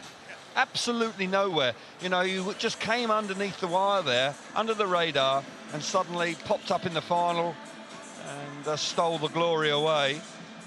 And Iversen from the outside with one less rider here must have an opportunity, a little bit more racing room as a consequence of that, with just 3 of them roaring in there. Does give you the opportunity maybe just to pick your way through if you haven't made the start. Gate 4 is difficult. It is quite a long way from there. You're going to need maybe a cut back, or to use that big slingshot that Woofenden and Zmarzlik was using just a few heats ago. 1 or 2 reruns in the last round of heats, which has just slowed the pace of the meeting down a little bit, but you know, that just shows you how hard these guys are trying. They're giving absolutely everything here tonight, and we have witnessed some terrific speedway. Janowski and Pawlicki, Przemysław Pawlicki, making their way to the start, and Iversen is also now cruising down the back straight. Opportunities here. Yeah, points needed then for Iversen, and Janowski still, after that great ride in the opener, he's on 6 points, so... Well, he went back-to-back, didn't he? He was unbeaten after 2, and then he just failed to score last time, so this is his 4th ride, and he needs to pick it up.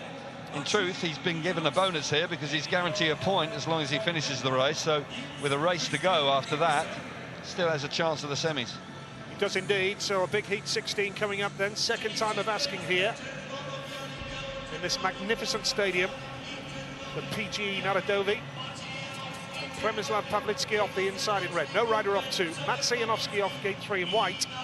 And Niels Christian Iversen going off the outside in yellow. Lesser schedule for Iversen this year. He's not riding in the UK. Kings Lynn is his former club. And he's still based in the UK quite a bit, but the regulations as such prevented him from signing for a British club. So we'll see how he gets on here in heat number 16. Second time. 10 tries.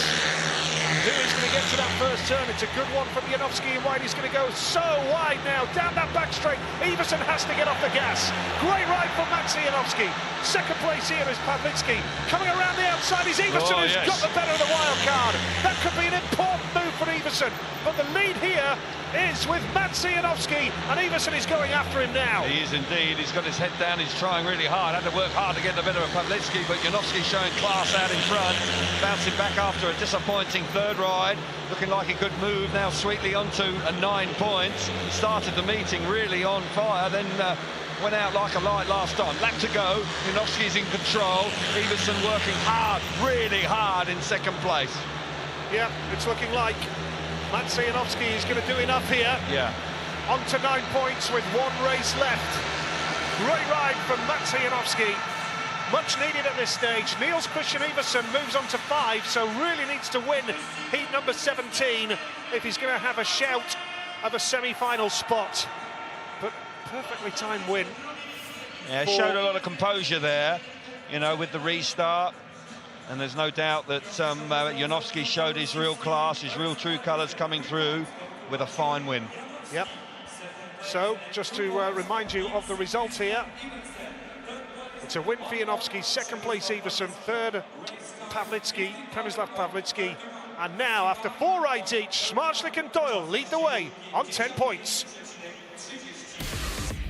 One more scheduled ride for each of our competitors tonight before the semi-finals. Some super racing from the Polish capital. Don't go anywhere. We'll have plenty more after this break.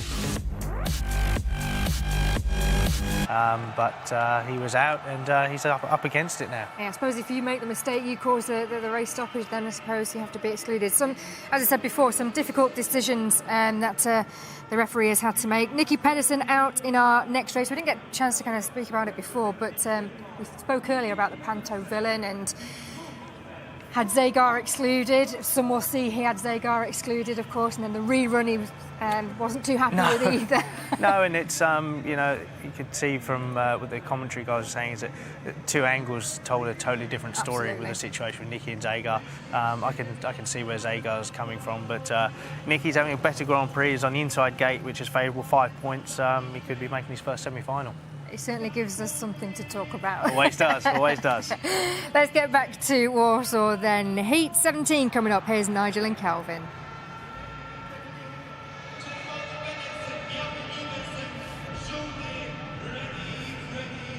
A big Heat 17 for Nicky Pedersen off the inside in red then. Gate number 2 in blue is Bartosz Smarslik.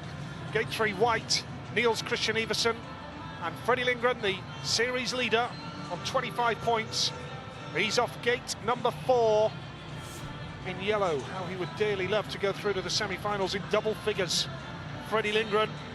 But Nicky Pedersen now really needs to make a good start.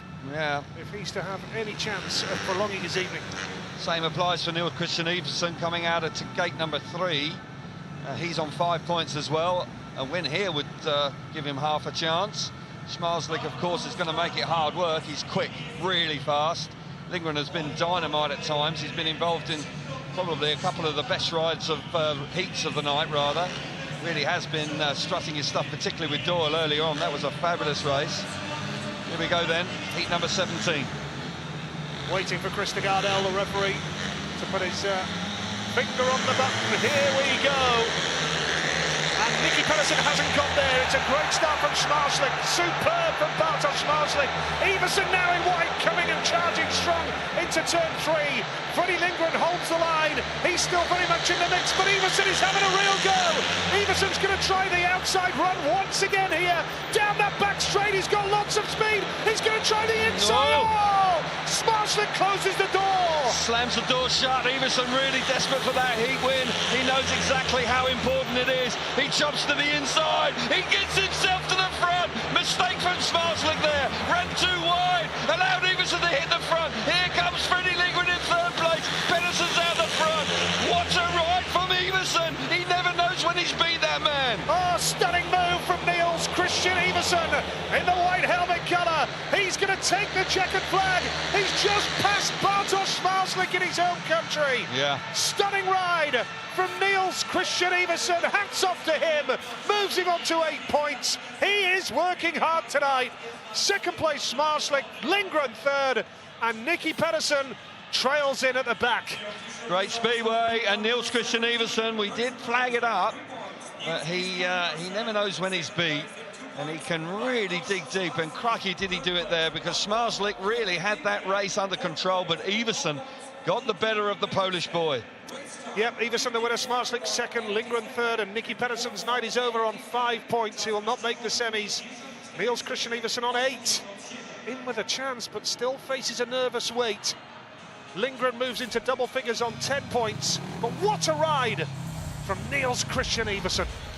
Yeah, it was. Great start initially from Smarslik out of gate 2. He's there, clamps Nicky Pedersen down. Lindgren trying to go high and wide, but the door is firmly shut down the back straight on the opening lap.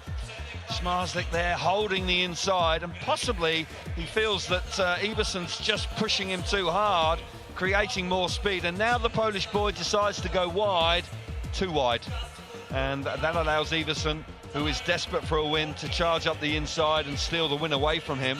Does him a great favour. Look how much it means. Quite clearly, he knew the significance of that. And once again, Everson showing great mental strength there. That was all about it. Look at his draw. Gate 3, Gate 4, Gate 3. Far from ideal, but he's given himself half a chance. They're happy with that. Speed in the motorbike. Who knows? He could maybe go a little bit further. Yeah, no wonder he's smiling. It was a terrific ride. Great entertainment to watch as well. And we move on to heat number 18 with 2 world champions. 6 world championships between them off the middle 2 gates here. Przemysław Pawlicki off the inside in red. Greg Hancock, the reigning world champion, hasn't had the best of nights, that's an understatement.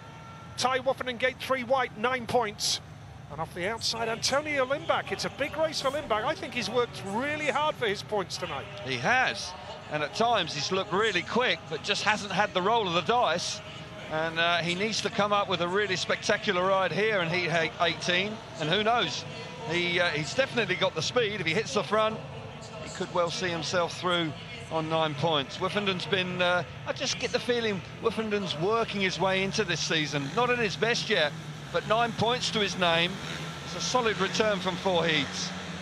Yep, heat number 18 then, the 5th and final qualifying ride for all these boys. And it's very tight going into that first turn. Pawlicki has made a great start. Now Woffenden has got us at the outside. Right, he went on one wheel there.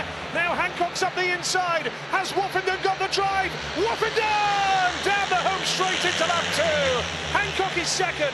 Third is the wild card, Przemek Pawlicki, and at the back is Antonio Lindback. But Woffenden is carrying some speed here now. He is indeed. He's loving that outside line.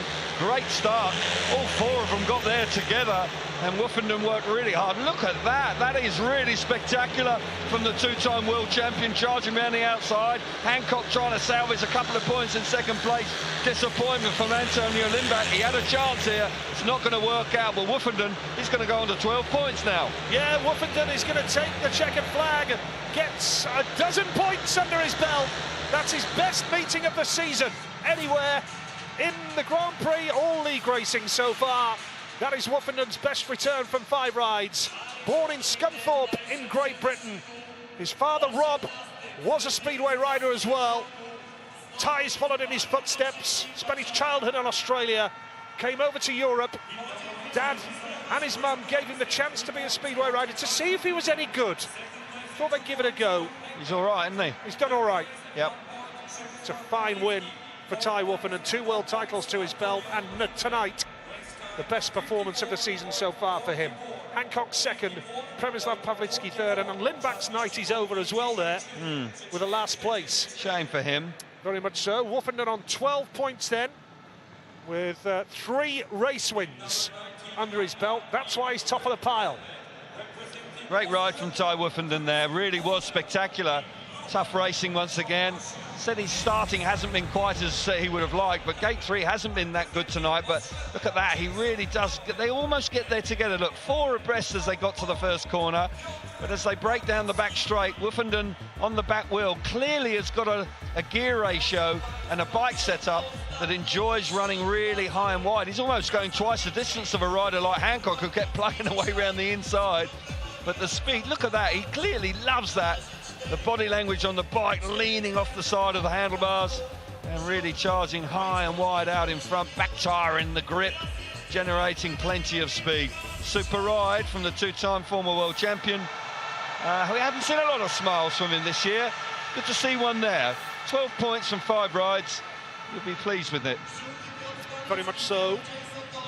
Ty Woffenden, who will have lots of British support at Cardiff on the 22nd of July. He will. Who will join him as a wild card from Great Britain. British final, by the way, is on June the 19th at Manchester's Bellevue. We'll find out that Should night, be a won't good we? night. Heat number 19 coming up here. Can Holder continue his winning form after a victory in his last ride? Jason Doyle on 10 points, riding brilliantly. You have Cy Futenhoff here, who needs points if he's to make the semi-final. Holder off the inside then. Gate 2 is Cy Futenhoff on 6 points. Needs a win here. Jason Doyle, gate 3, 10 points to his name. And Piotr Pawlicki is off the outside, only 4 points tonight for Pawlicki. This is heat 19. Yeah, here we go. Cy Futenhoff, gate 2, needs a big start. it's a great start from Jason Doyle in gate number 3. My goodness, that was a world-class start. And Sayfutunov's got to the back, would you believe, here. Charging hard in yellow, up the inside run comes Pavlitsky. Holders under pressure in second spot. It's an Australian 1-2 now. Doyle has the... Oh, Sayfutunov! Oh, my goodness. Oh, my goodness, that's a big crash. Well, his legs are moving. He's piled into the air fence. He's moved his legs. Yeah, but that's a but big, I tell you what, he lost control alarmingly there. And he couldn't get off the bike. He was desperately trying to get off the bike, and he went in with it. That's a nasty one. Well, looked very much as though the airbag took the impact of the crash here. Well, it did, but unfortunately, Nigel, there he's out of control, but he can't get off the bike.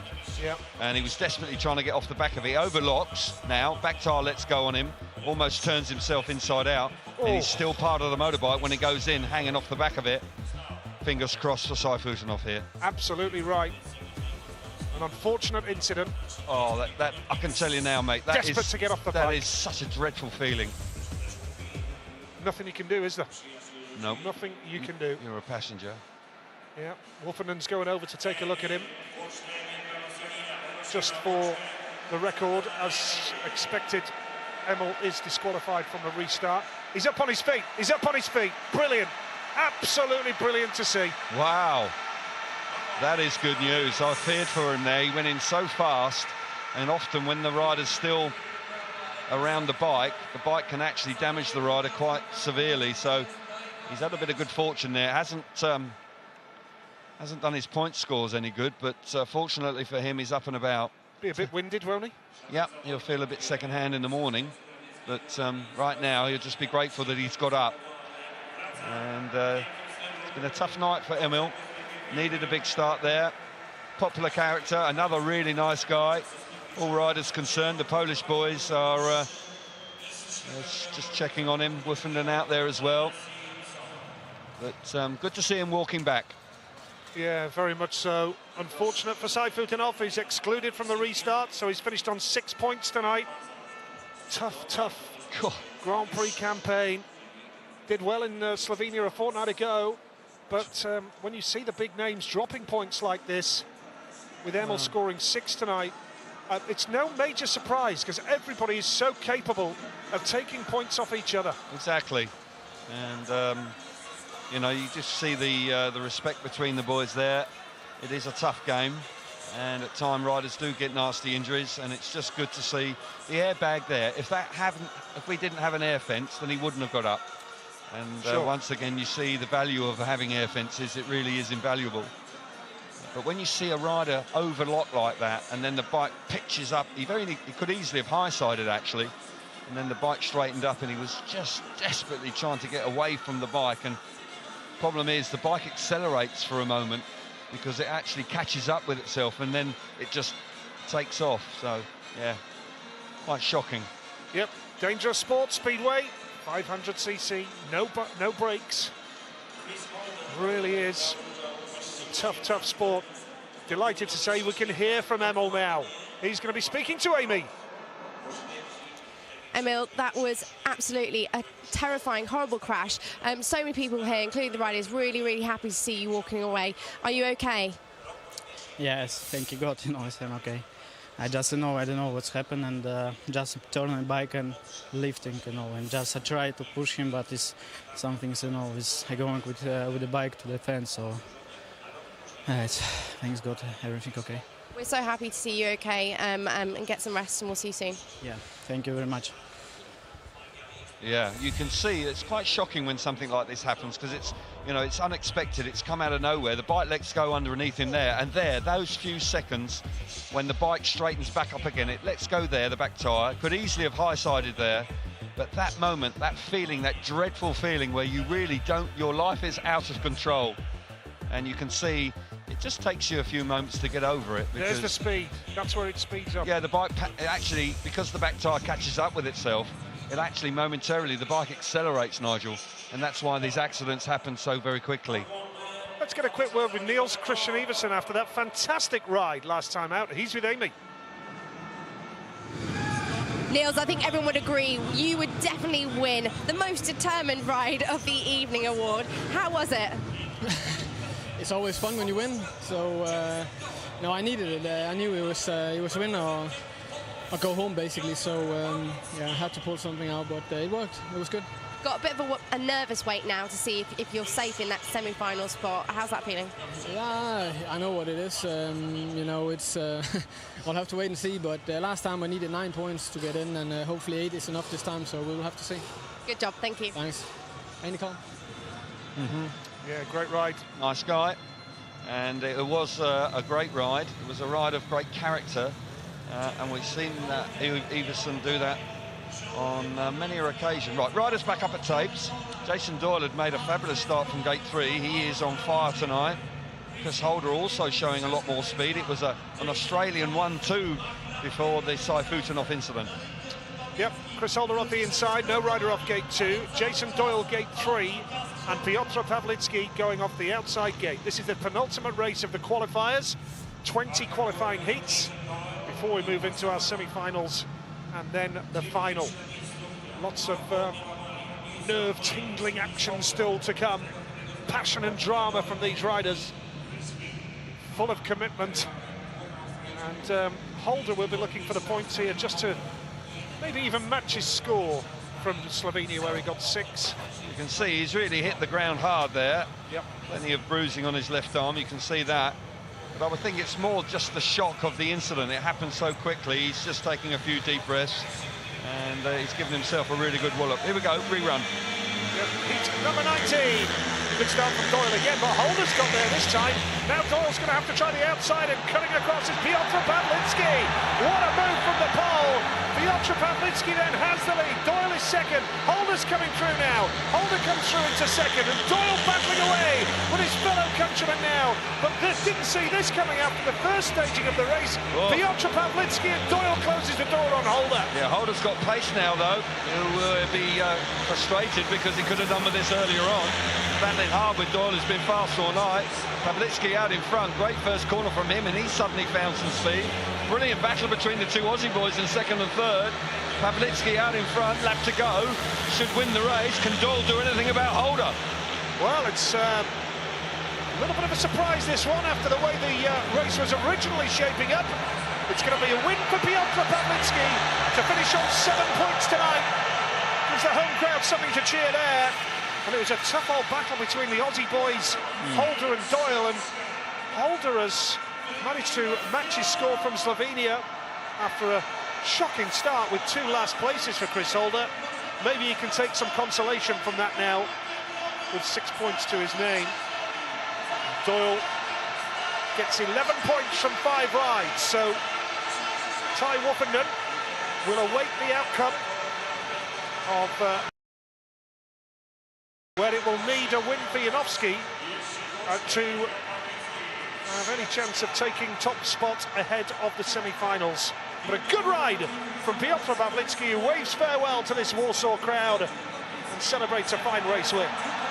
He does, and he's a crowd favourite, and they were chuffed to bits with that. He'll be a little frustrated as well because they found some speed right at the end of the night, as did Chris Holder, and they'll be sort of kicking themselves why they'll be asking the questions why they didn't actually find it a little bit earlier. Yep, Piotr Pawlicki the winner with Chris Holder second. Jason Doyle was third. Emil Saifutinov, of course, disqualified from that staging of the race. So this is how it shapes up. Woffenden and Smartschlik on 12, Doyle on 11, Lindgren on 10. And in terms of the battle for the semi-finals now, we go down to heat number 20. Vasilik, yep. Yeah, Vasilik is possibly the one that can now get into the top 8. He's on 6 points. Pawlicki on 7. It looks like Iversen could well be safe on 8 this evening, and he'll be pleased with that. And Martin Vasilik, a winner in Slovenia 2 weeks ago. 4 rides, 6 points. He's going good. He was seeing the replays again. Great tussle between the two Australians here. Doyle early on. We've got Piotr Pawlicki out in front. Great ride from him. And then Holder had a lot of speed there, you know. And he had 5 points from his last 2 rides. Piotr Pawlicki 7 points, and not a disastrous night. Obviously, he would have wanted more, but 7 is okay in the context of the complete season. And he now can pack his equipment up. Coming out, that man now, this is an important race here for Martin Vasilik. Yep. He's battled really hard. If the calculations are correct, he's on 6 points, yes. Nigel. Yes. And he's got gate number 1. Can he pull it? He need a minimum of 2 points. Yes, Vasilik then currently in 10th spot ahead of this race. He has a race win under his belt, of course. And if he can get a win, then he is into the semi-finals. Yep, absolutely. Interesting here with... second place he'll be in as well. Yeah, 2 points will do. Yep. Janowski on the outside is an interesting one. He's had a very much improved night. Dudek, a crash last time out. He's coming out of gate 2. Can he pick up now? Here we go, heat 20, a huge race for Martin Vasilik. He's just lifting at the start. Now Vasilik holds the line, and coming hard around the outside is Matsianovsky. What a move that is from Matsianovsky. Martin Vasilik now holds second spot. Third in white is Matti Zagar, and at the back is Patrick Dudek, who's on 8 points tonight. But that was a stunning swoop from Matsianovsky. Yeah, Janowski's riding back on at his best here. Really had a poor end of the season last year, really seemed to lose confidence, but tonight he's riding brilliantly, and a great move in the first corner. Martin Vasilik working overtime in second place, but this will be enough. This will see him through. Dudek, who crashed last time, is now just about getting the better of Matti Zagar, and Dudek will move on to 9 points and through to the semi-finals. Yep. Awfully tight, but Janowski looks good in front. Janowski's going to take the checkered flag from Vasilik in second, and Dudek made light work of passing Matti Zagar there. Good ride from Matsianovsky. 12 points to his name, level with Ty Woffenden and Bartosz Zmarzlik at the top of the leaderboard tonight. What a performance from Matsianovsky. And by my reckoning, the top 8 are clear-cut now, with Vasilik and Iversen through to the semi-finals on 8 points apiece. They get the last 2 places. Janowski, Vasilik, Dudek and Zagar. The finishing order from heat number 20. 3 races to go in what has been an entertaining round 2 from Warsaw. Join us for the semi-final gate selections. They're coming up next. Yes, from their rides now is a crucial stage. Now, we said the outside gates have worked well in previous series. Yep.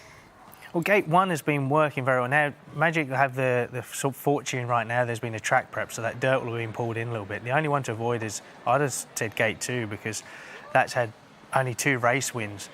Gate 1 is most productive to the first turn, so Magic just has to be really smart. Right now, I mean, he has to go for gate 4. It gives you all those options down the back straight. Gate 2, I'm surprised he's plumped for that, because you kind of get put in no man's land somewhat. I just hope for him it works out. Iversen, I think you'll be quite happy to have gate 4. Yeah, Neil's sneaking in there, but actually he had a good ride obviously in heat 17. He's had speed all night. I noticed it in heat 7, but Ty Woffenden was just clever with his racing. He wasn't able to get through, but he looks like he's had the speed, Neil's. He's just been a bit unlucky. He has, and that's why I think gate 4 will suit him, because seems to be pulling a tool gear where the bike, you need to keep the speed up and the momentum, so I think he'll be quite happy with gate 4. Zmarzlik, it has to be 3 or 4.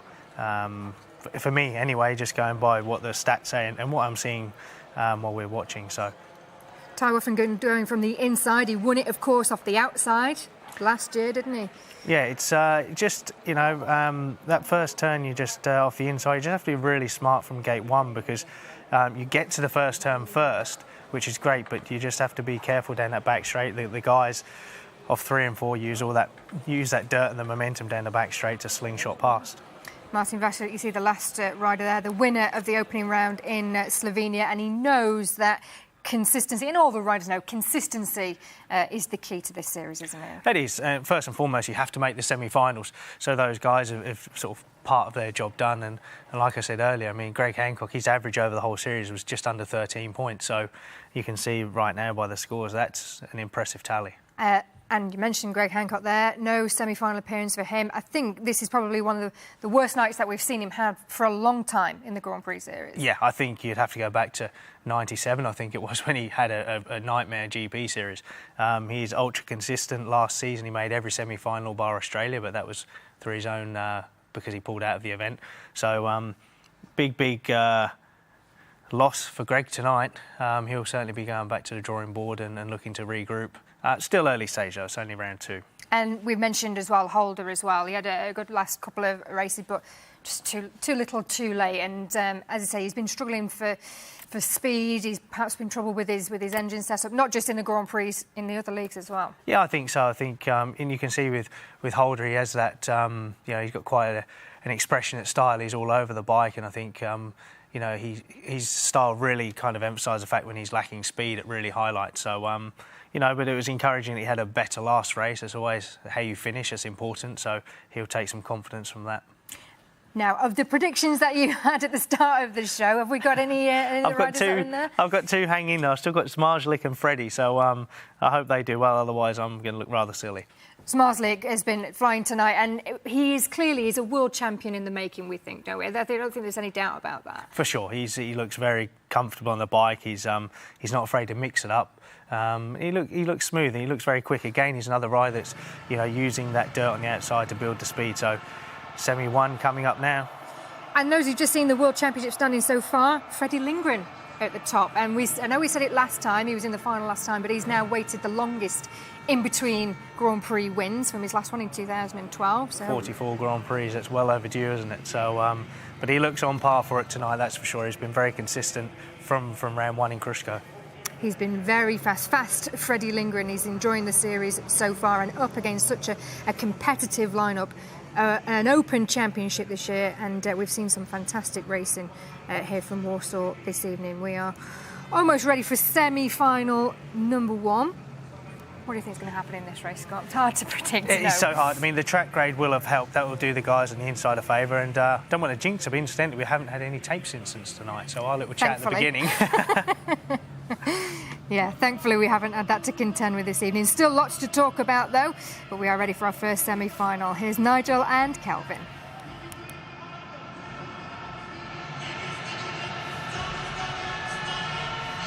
Here we go with the first semi-final here of the 2017 Lotto Warsaw FIM Speedway Grand Prix of Poland.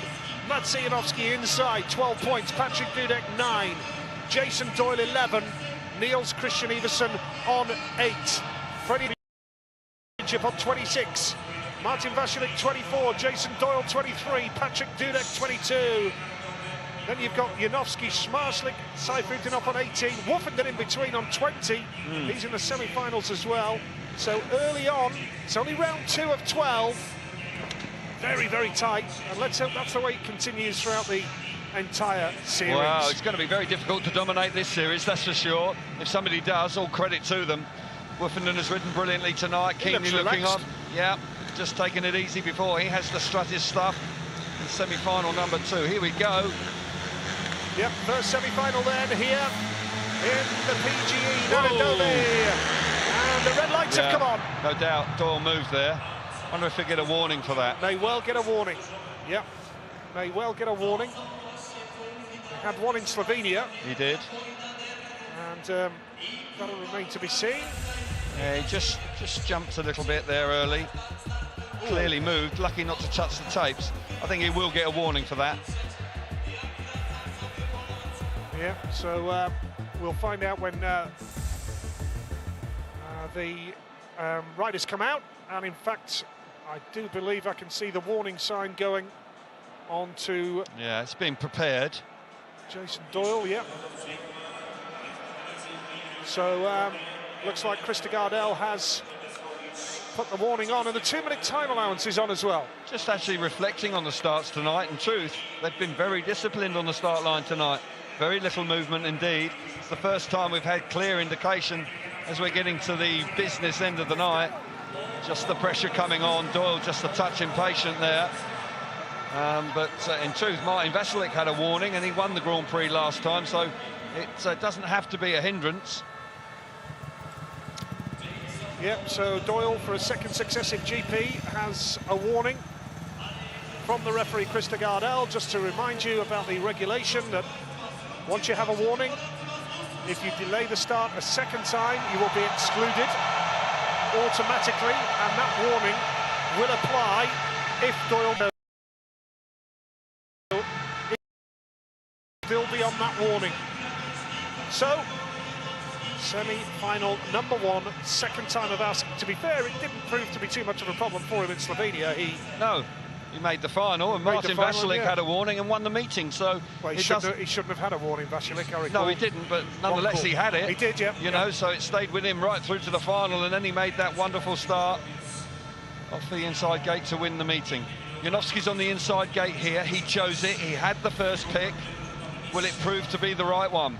Here we go, Maciej Janowski off the inside. Patrick Dudek, gate 2. Doyle on that warning, gate number 3. And off the outside in yellow, Niels Christian Iversen. What a comeback from Iversen. Stunning ride in heat 17. Fabulous ride, showed great character, really dug deep there. Came through in flying colours. To get the better of Smarslik, that is no easy task, and he just steamed up the inside. What will he do from the outside?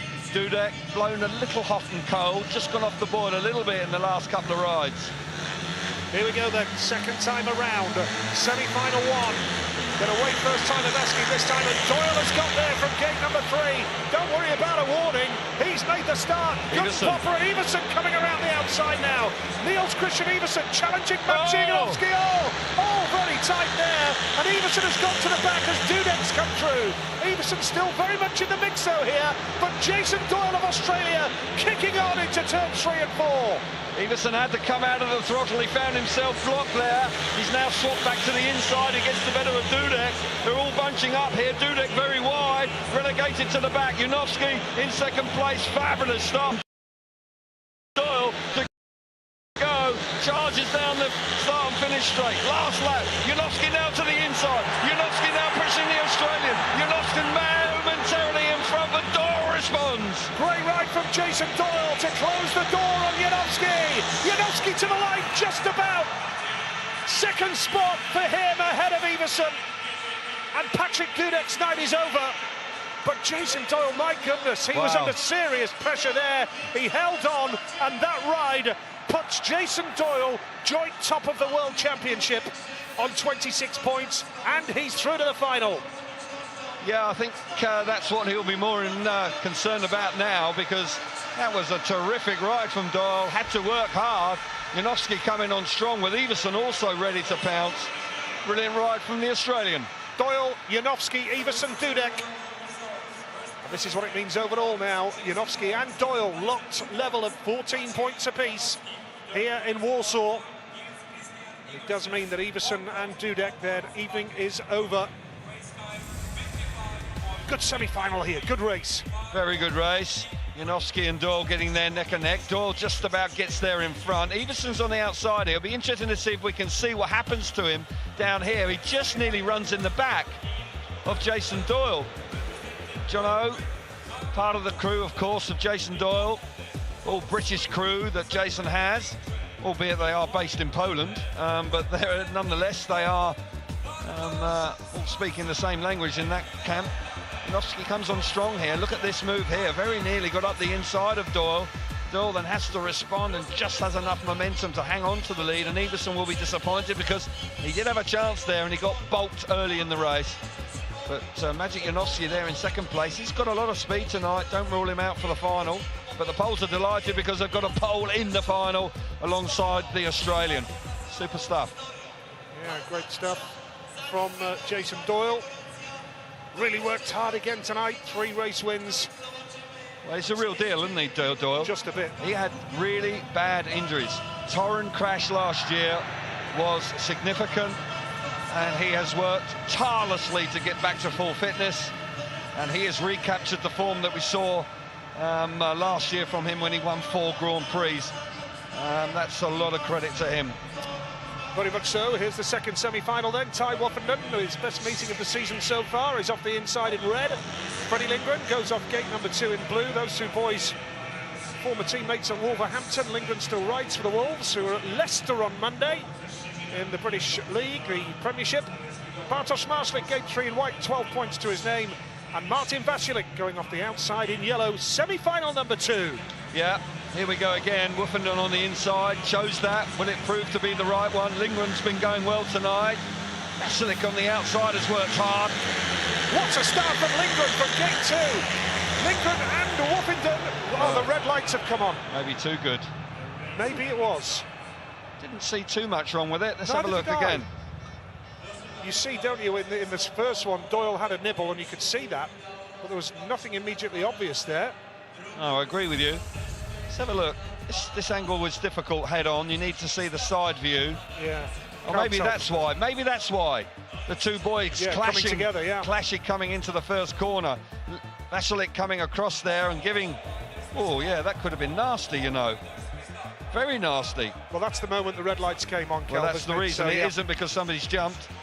Probably won't be a warning for that.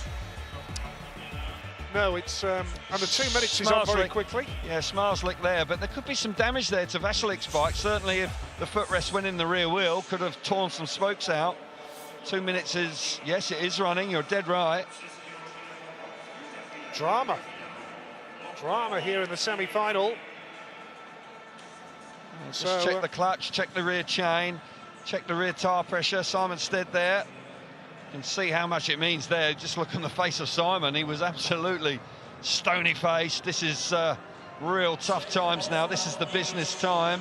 Can they make another consecutive final? Martin Vasilik, if he makes the final here, that will be a great effort. 2 finals in 2 Grand Prix on his return to World Championship Speedway. That'll be an excellent first 2 Grand Prix for him. Smarslik is there. They've already got 1 pole through. Will we see another one through? Well, Lindgren made a terrific start, has to be said. It was a wonderful start that he made. But Woofenden gained ground and was level with him. Yep. And there was a good race shaping up there. But fair play, Krista Gardell, the referee. He called it back when the 2 boys collided. Rightly so. Yeah, so good decision. Fair play, Krista Gardell. Here we go, semi-final 2. Vasilik, winner in Slovenia. Riding beautifully here tonight as well. 6 points from 3 rides, and then an exclusion, of course. Then a second place got him through to the semi-finals. But a bit of drama tonight, 1 or 2 crashes, some great racing as well. Yeah. And here we see Ty Woofenden off the inside, Freddie Lindgren off 2. Gate 3 is Bartosz Smarslik and Martin Vasilik going off the outside in that yellow helmet colour. Second time of asking. It's very, very tense, isn't it? It is indeed. You can really sense it now in the stadium as well. Can Lindgren drop the clutch like he did last time? He would have been gutted to have seen the red lights first time. Here we go, semi-final 2. And it's another super start from Woofenden. But Lindgren is there. He's made the best start of all. Great start from Freddie Lindgren. He has the lead now. Lindgren is in danger of going to the back, but right now, Lindgren has the lead. Second place in yellow is Martin Vasilik. Woofenden is third in red under pressure here from Smarslik. Now Woofenden's gone wide and has gone to the back. Oh, they're all bunching up here. Oh, it's off! How did he stop? Remarkable! Freddie Lindgren out in front. Fabulous ride from him. Woofenden back in 3rd place. Martin Vasilik has worked hard. Smarslik, a miracle man. He's still on the motorbike, but he's out the back. What a start from Freddie Lindgren. A lap to go. The Swede's through. He's got to be through from there. Lindgren and Vasilik are going to get through to a second successive semi-final. They qualified for the GP Series through the Challenge qualifier. And here they are now. Freddie Lindgren and Martin Vasilik into the final here in Warsaw. Wow. Woofenden misses out. Smarslik misses out. But what a ride that was, and fair play, Freddie Lindgren. He made a stunning start first time, he made a brilliant start second time, and he's got his reward there. Well, what's happened to Freddie Lindgren? I've never seen him ride better. Absolutely fabulous composure on the start line. Superb victory for Freddie Lindgren. Yeah, Lindgren, Vasilik, Woofenden, the finishing order. And this now means that Janowski and Doyle 14, Lindgren into the final on 13, and Martin Vasilik goes through as well, yet again. Could we have a Polish winner for the first time here in Warsaw? The final of round 2 is coming up live in just a few moments. Warsaw. This is the draw for the final, and Jason Doyle up first, Scott. Yeah, well, I was just thinking, will he plummet for gate 1? Obviously he has, but ironically that was the best gate, but it didn't make it to the first turn. Now, Freddie Lindgren was brilliant off gate 2, but I'm still surprised he's gone for that, because you can be very vulnerable, so hope it works out for him. I don't think there's a lot between these two, to be fair. It's just all about how that first turn pans out. And Martin Vasilik there, dream start for his Grand Prix campaign. Absolutely. And you mentioned Freddie Lindgren, surprised that he went for gate 2. It's been the graveyard all night, but he made it work in the second semi-final, didn't he? He does, and, you know, I'm sure that's where he'll take the confidence from, because, like I say, it's only had 3 wins all night now. And it's he was fortunate there. He made a good start. Ty kind of messed the start up a little bit, which gave him that run into the first corner. He has Jason Doyle on the inside of him now, who we know is such a good gator.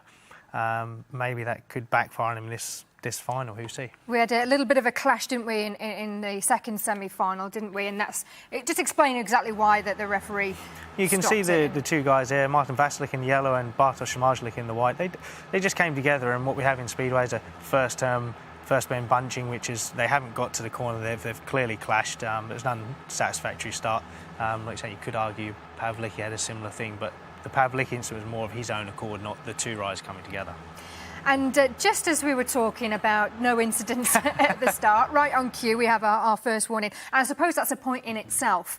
We have this warning system in place now, and I know you're not a big fan of it, but actually, is it having a positive effect? Well, yeah, that's what it's, I mean, I almost kind of take my words back a little bit that, no, I'm not in favour of it at all, because I think it can be open to too many indiscrepancies with the refereeing. But tonight, I mean, up until that point, it's been good. So maybe the riders are more aware now that it can go against them if they try to have a nibble at the start. So maybe they are behaving. So hopefully it could be a constructive move. And just like the last round, it didn't put Jason Doyle off in the rerun, even though he was on that warning. Not at all. It almost inspires him. It's almost like when his back is against the wall, it brings out the best. And to get across off gate 3 like he did was brilliant. What kind of impact could that have, though, now he's going into a final with that? Well, like I said, affect him because he's just so mentally strong and determined, but like you say, a lot of riders that could. I mean, I personally wouldn't like that, knowing that you have to sit still, but no, I mean, these guys here, they've been entertained to an awesome night's racing, and this final is set to be a good one, we know that. Magic came on very, very strong, didn't he, in that first semi-final? He did. He looked a class act, and you know, like I say, it's such early days in this series, but he didn't have the best of showings in Krushko. He's come back from the injury. You know, it was his first time back on a bike effectively after. You know, now he's had a few more meetings under his belt, just goes to show that he's a little bit more race sharp now. And I'm sure 90% of this crowd, if not more, will be cheering for him in this final. As I said before, we haven't had a Polish rider win in Warsaw yet, and we've only had Bartosz Szymajlik win a Polish GP, so he'll be desperate, and so will the crowd, to see him win, and for his third GP. Yeah, and he looked perfectly capable of it, and I'm sure he'll be really happy to be off that outside gate. It worked for him a treat early on. So again, first turns, we know how important they are in Speedway. And tonight for this final, it's going to be very, very important. Jason Doyle off the inside, we know what he's capable of, but again, just, you know, that back straight just opens up, so you have to be very, very smart on that first turn. Janowski's won 2 out of 2 from gate 4, so that could be very interesting indeed. We are ready for our final in round 2 of the Speedway Grand Prix 2017. Here's your commentators. Here we go for the final. Jason Doyle is off the inside gate. Can he make it count? Freddie Lindgren, the leader of the World Championship. We didn't think we'd be saying that. What form he's in. Martin Vasilik, gate number 3 right now. And Mats Janowski off the outside. Lindgren leads the World Championship. Vasilik and Doyle are level on 26, 3 points behind Lindgren. This is only round 2, though, of 12 rounds. And it is shaping up quite beautifully to be quite... Is the Lotto Warsaw FIM Speedway Grand Prix of Poland, live from the PGE Narodowa. Jonas Kalamakorpi, we just saw watching on there in Freddie Lindgren's pit camp tonight. Good to see him here.